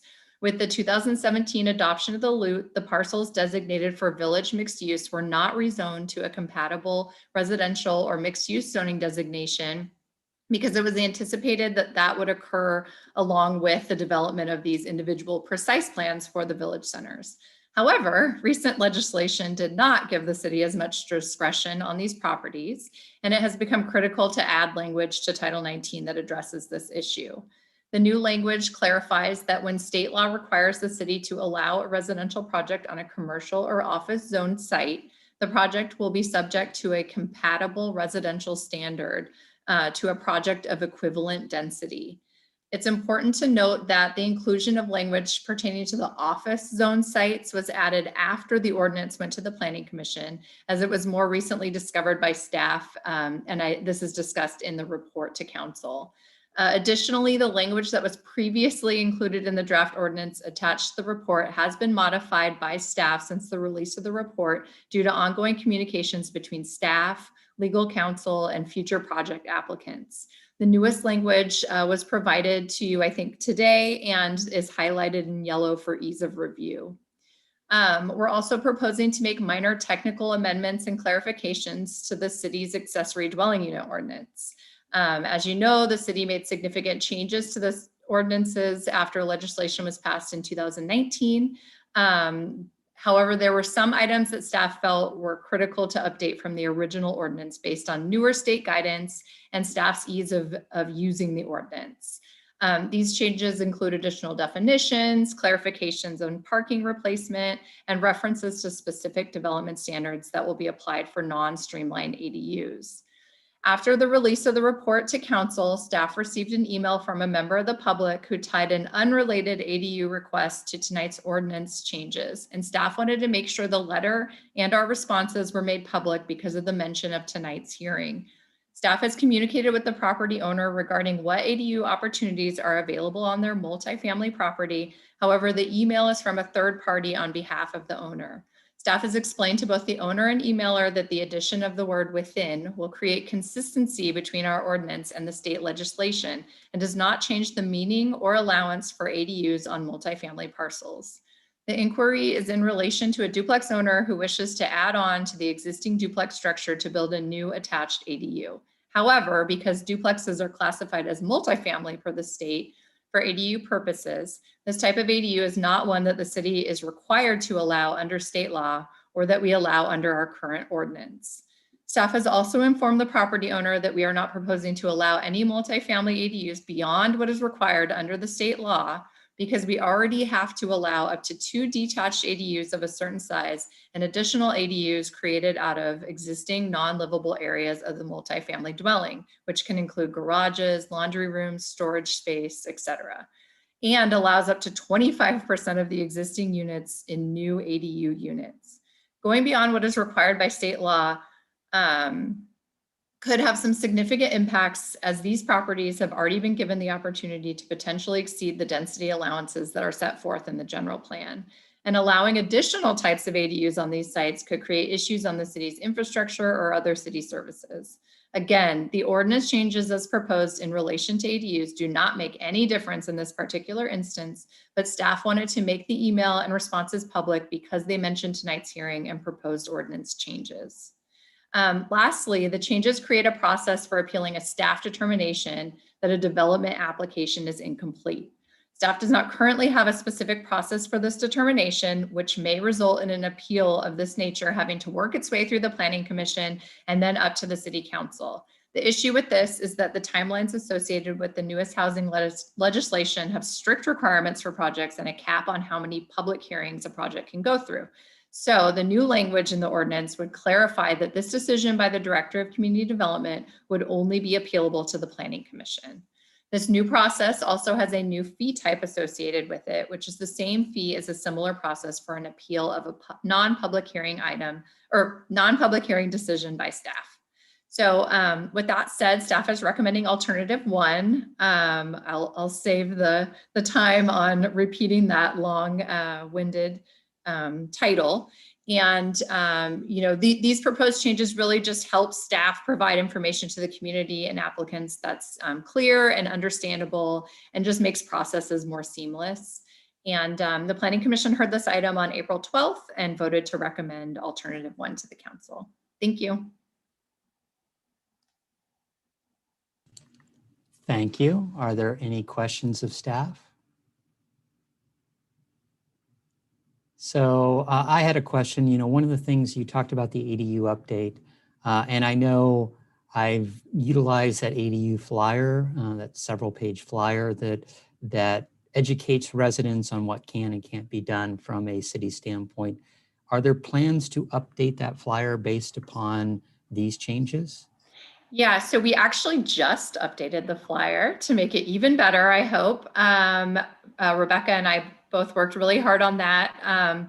And these changes, though, that we're including here, they're pretty minor in nature. They don't really change much in terms of substance.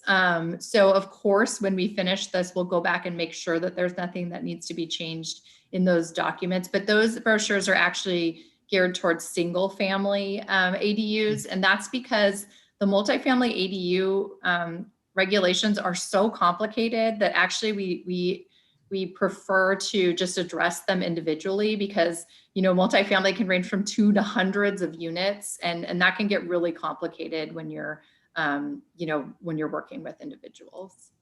Okay, and I do think that at least as you're updating that, looking at carving out, this is where you go for multifamily, because I have had those questions come from residents also, is important. You know, here's the exception to the rule. Go over here, contact staff if it's outside of single family. Anyway, Sure. that was my only question. So with that, I will open the public hearing. Since we remain in a virtual setting, I will ask the public to use the virtual raised hand button or dial *9 on your telephone to indicate that they wish to speak. The city clerk will then ask you to unmute your microphone when it's your turn to address city council. City clerk, do we have any members of the public wishing to speak on this item? Yes, first up, we have Miles. Miles, you've been unmuted and you have 3 minutes to address the city council.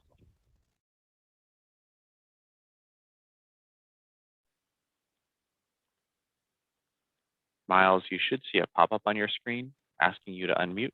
There we go. Okay, thank you. Good evening, Honorable Mayor and council members. Apparently, I'm the individual that has been in discussion regarding this property.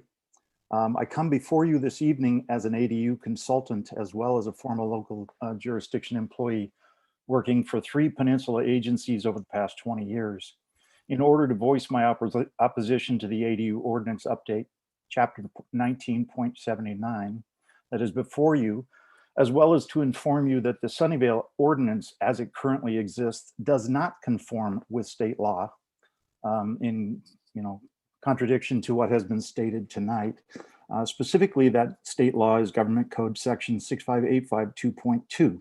It's not that I disagree with not allowing ADUs, quite the opposite. The Sunnyvale ADU ordinance as written and interpreted does not accurately follow state law. The requirement within state law has a section regarding local ordinances that states the ordinance shall require the accessory dwelling units to comply with all of the following. One of the items states the accessory dwelling unit is either attached to or located within the proposed or existing primary dwelling, or detached from the proposed or existing primary dwelling. As you'll note, the state requires a proposed ADU to be associated with a dwelling by either being attached to, within, or detached from the proposed or existing dwelling. Sunnyvale staff, however, seems to ignore this requirement, and through your ADU ordinance only allows an ADU to be within or detached from a multifamily dwelling.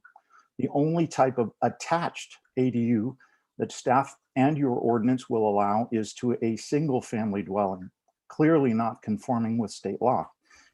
As it has been stated to you this evening, in your packets this evening, you should also have an email communication between HCD staff and me that shows that they concur with me in my statements of state law as it relates to your ordinance. City staff states that the current Sunnyvale ADU ordinance has been approved by HCD. That is not factually accurate, as HCD is a repository for local agency ordinances, and those ordinances will only be reviewed upon request.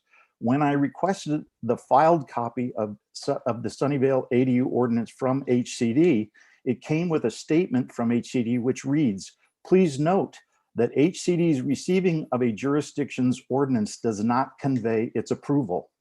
Given these statements, I request you to direct staff to have HCD officially review the Sunnyvale ADU ordinance for conformity with state law prior to your consideration of this update, as well as postpone any vote this evening until HCD comments on your ADU ordinance. Thank you for your time and consideration. Thank you. That was the final public speaker on this agenda item. Okay, I will go ahead and close the public hearing. And city staff, do you want to talk about multifamily and the current ordinance? Sure, I'll let Rebecca actually take that one.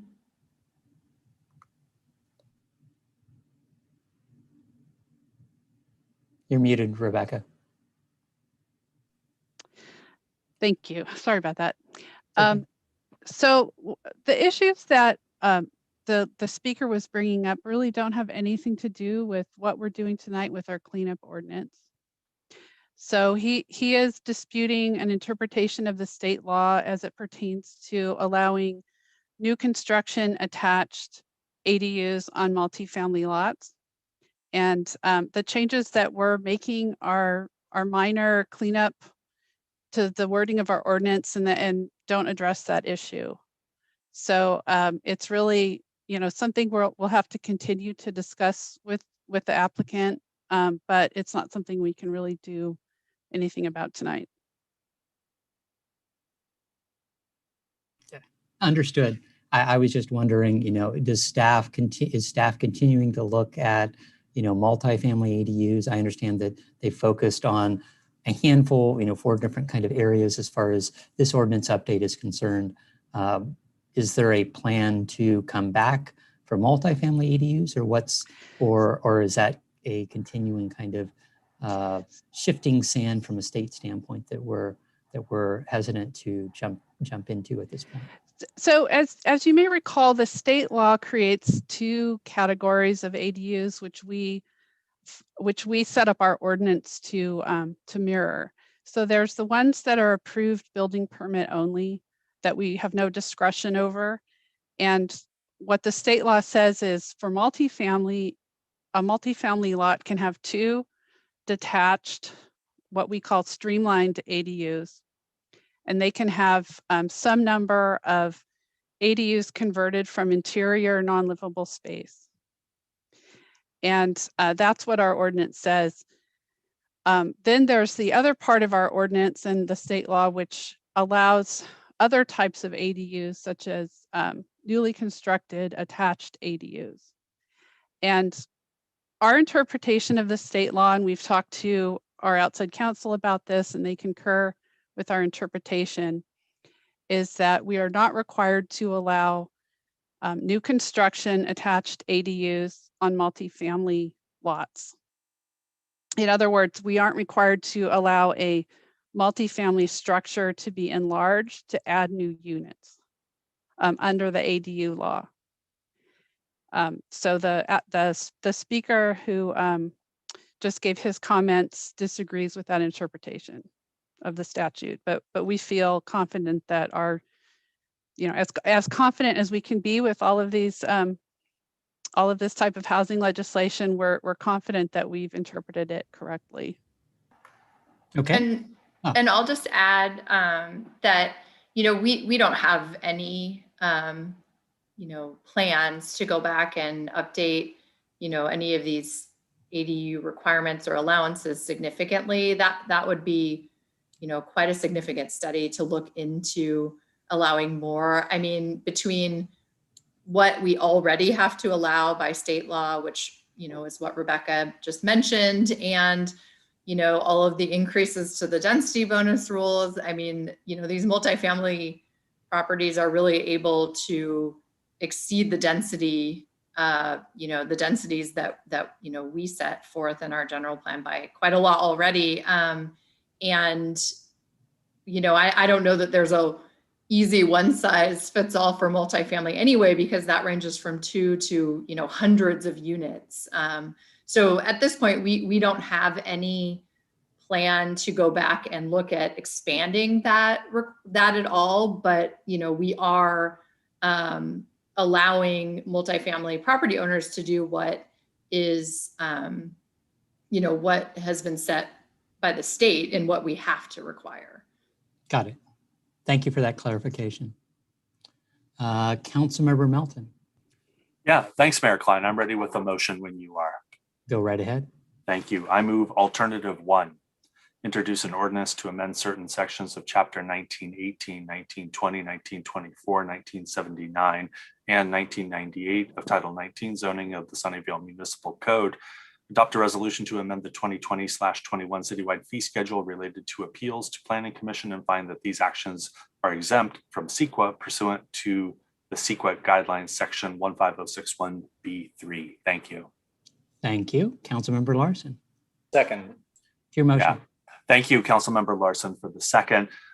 Making the proposed changes to the SMC will help staff provide information to the community and applicants that is clear and understandable. The modifications associated with the Village Center properties will help protect existing neighborhoods by allowing compatible residential development and the city by creating an appeal process for incompleteness determinations. It's noted that staff has seen an increase in the number of applications for ADUs and has sometimes struggled with explaining the sections proposed for amendment to the public. The changes that we're making tonight will clarify the standards for staff and the public and make the process more seamless. The thing that I'll mention about the comment from our member of the public who I am grateful took the time tonight to phone in is that we all know housing legislation from Sacramento is sometimes unclear and it is complex and there are shades of gray that require professional interpretation. And sometimes during shades of gray, professionals can look at the same set of information and facts and come to different conclusions. So I hope that the conversation can continue amicably, but I express my utmost confidence in Sunnyvale's Office of the City Attorney. And Rebecca, nice to see you here tonight. I often hear you speaking to the Planning Commission and helping them disentangle California state law regarding ADUs and other housing legislation. So I'm sure there will be more conversations like that in the future as well. I hope my colleagues support the motion. Thank you. Thank you. And I'll be supporting the motion. Definitely, I think this cleanup makes things a lot clearer. And I'm hoping, I'm looking forward to seeing the ADU spreadsheet or the ADU flyer that that will make it easier to and clearer to our residents on what can be done there. And as far as the resident who spoke tonight, just to give you a heads up, from a public hearing standpoint, we open the public hearing, we take your testimony, and then we close the public hearing, so you get one shot to say your piece on a specific item. So just to let you know, that's why we're not bringing it back to you for additional comments. So with that, City Clerk, please read the ordinance title into the record and conduct a roll call vote. An ordinance of the City Council of the City of Sunnyvale to amend Chapter 19.18 Residential Zoning Districts, Chapter 19.20 Commercial Zoning Districts, Chapter 19.24 Office and Public Facilities Zoning Districts, Chapter 19.79 Accessory Dwelling Units, and Chapter 19.98 General Procedures of Title 19 Zoning of the Sunnyvale Municipal Code. Then on to the roll call vote. First up, Councilmember Fong, how do you vote? Yes. Councilmember Melton? Yes. Councilmember Dean? Yes. Councilmember Cisneros? Yes. Mayor Klein? Yes. Vice Mayor Hendricks? Yes. And Councilmember Larson? Yes. The motion carries 7-0. Okay. Our next item is item 21-0377. It's a general plan amendment initiation, consideration of initiating an amendment to the Lakeside specific plan to modify the timing of development for the required hotel and to consider alternative community benefits. Is there a staff report? Yes, thank you, Mayor. Trudy Ryan, Community Development Director. As you indicated, this is a request to initiate a specific plan amendment. Staff is requesting this initiation. It's a process we use to streamline the potential public hearing in acknowledgement of the fact that the site is under construction and the residential units may be available for occupancy fairly soon. So this is the site at 1250 Lakeside, which is covered by the Lakeside Specific Plan. The Lakeside Specific Plan and the conditions of approval for the development project require that the residential and hotel components be constructed at substantially the same time. And as I indicated, residential construction is nearing completion, whereas the foundation and vertical construction for the hotel have not commenced. The developer has indicated that there were delays on hotel construction due to a variety of factors. Most recently, the uncertainty in the hotel and hospitality industry due to difference in business and vacation travel, where hotels are a prime component. Staff recommends that the study be limited to a focus on the timing of the hotel and alternative community benefits until its construction. It is acknowledged throughout the plan that the hotel is an important benefit, that this is an important gateway site to the community. The applicant has asked for this consideration. As I say, staff brought this particular component of the process directly to the council. If the council initiates a specific plan amendment tonight, we would be able to schedule public hearings for the Planning Commission late May and City Council in June. Staff recommends initiation of the specific plan amendment to study the plan to analyze alternative community benefits related to the changing the timing of the hotel construction and to find that the action is exempt from CEQA. And that concludes my comments. Thank you. Thank you. Are there any questions of staff? Seeing none, we'll move on to public comment. So I'll open the public hearing. Since we remain in a virtual setting, I'll ask the public to use the virtual raise hand button or dial *9 on your telephone to indicate that they wish to speak. The city clerk will then ask you to unmute your microphone when it's your turn to address City Council. The applicant is provided 10 minutes at the beginning of the public hearing to address the City Council, along with 5 minutes at the end of the public hearing. Is there an applicant presentation? Excuse me, Mayor, I'm so sorry. Because we brought this as a staff initiated, we've advised the developer that there's not an applicant in this situation. And we had advised them that they would be entitled to 3 minutes. But certainly it is the mayor's discretion if you want to provide more time. No, well, we'll see if there's questions. Thank you. I was differently informed. City Clerk, do we have any members of the public wishing to speak on this item? Yes, Mr. Mayor. First up, we have Brian Winter. Brian, you've been unmuted and you have 3 minutes to address the City Council. Good evening, Mayor and members of the City Council. I'm Brian Winter with Miller Star Regalia and Walnut Creek. On behalf of the applicant, I'd like to briefly thank staff for the productive conversations and efforts they've made to work with our team to address some complicated issues related to the construction of the project at 1250 Lakeside Drive. We're here tonight to offer our support of the staff recommendation to commence a process to amend the Lakeside Specific Plan. This process would allow 250 newly constructed apartments to begin being occupied this summer.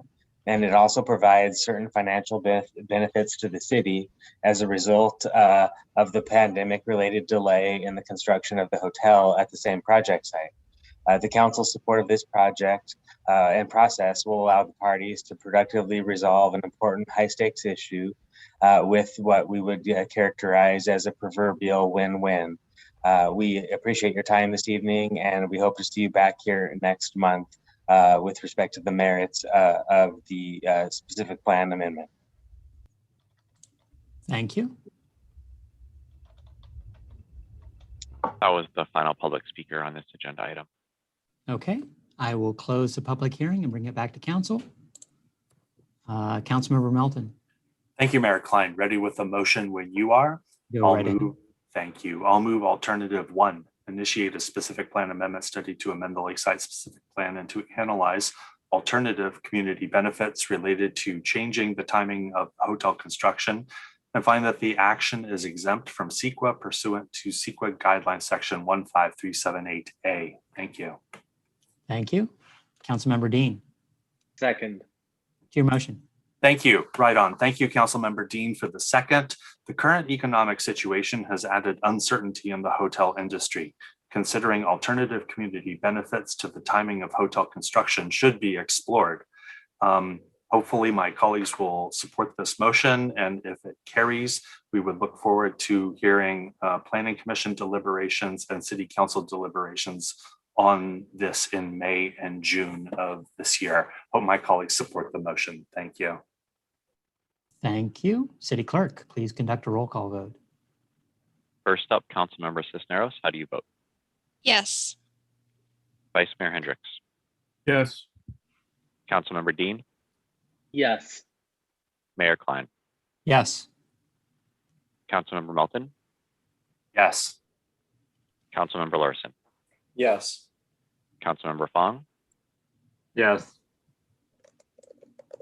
Sorry, was that, can you restate that? Yes. Yes, thank you. The motion carries 7-0. Thank you. Next is councilmember reports on activities from intergovernmental committee assignments. Does any council member have any updates? Councilmember Larson. Yeah, thank you, Mayor Klein. I just wanted to report an item from Silicon Valley Clean Energy, where the board recently voted to join the California Community Power JPA, which is really kind of a super JPA. It's a JPA of 8 other JPAs, CCAs.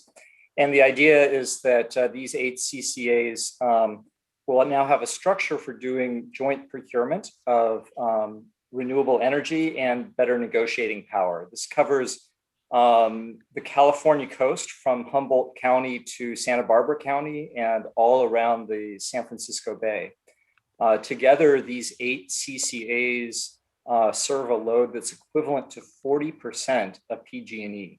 So that will make this super JPA a significant player in the state energy market and hopefully enable us to have more negotiating power for clean energy. So wanted to share that with council because I thought that was an exciting development.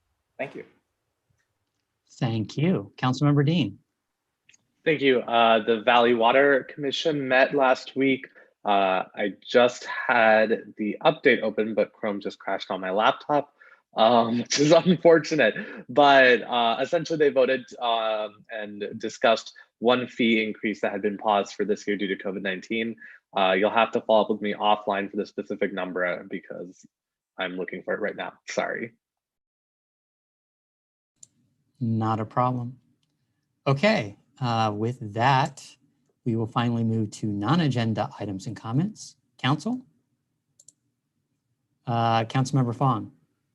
Yeah, City Manager, just looking forward to your comments on the return to work and how that works with our council meetings, as well as if you could remind me when the budget will be released and if we're getting USBs dropped off to our house or how that's working. Sure. We are putting the final touches on the budget. It will be delivered to council members' homes this week. And so you'll be getting it soon. We have offered one-on-one briefings for council members starting next week on the budget. If you haven't scheduled one of those yet, I encourage you to do that. And we look forward to your questions and look forward to the budget workshop on May 20th.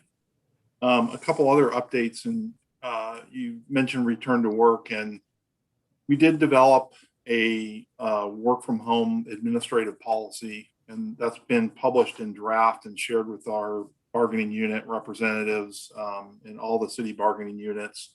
And so we'd like to finish that policy and adopt it before we essentially have a large scale return to work where employees are going to look at setting new schedules, and employees that are working from home will adopt more of a hybrid approach, is what we've proposed, to work some days in the office and some days at home.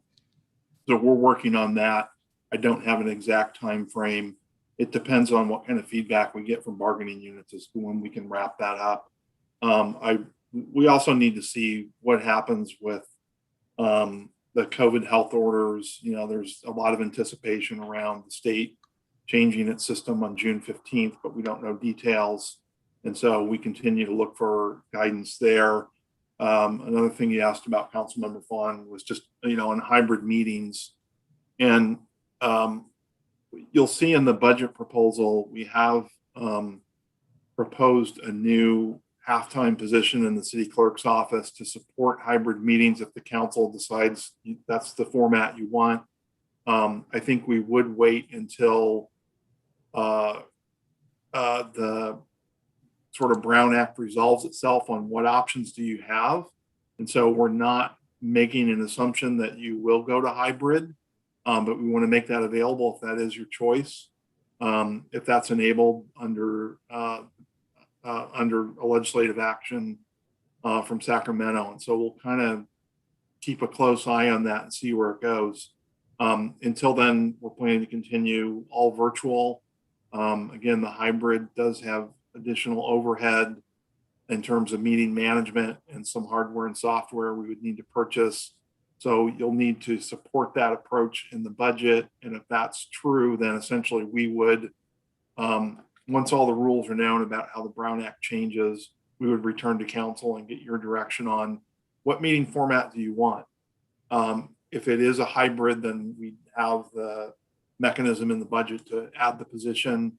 If you wanted a different format, then we may not need to fill that position.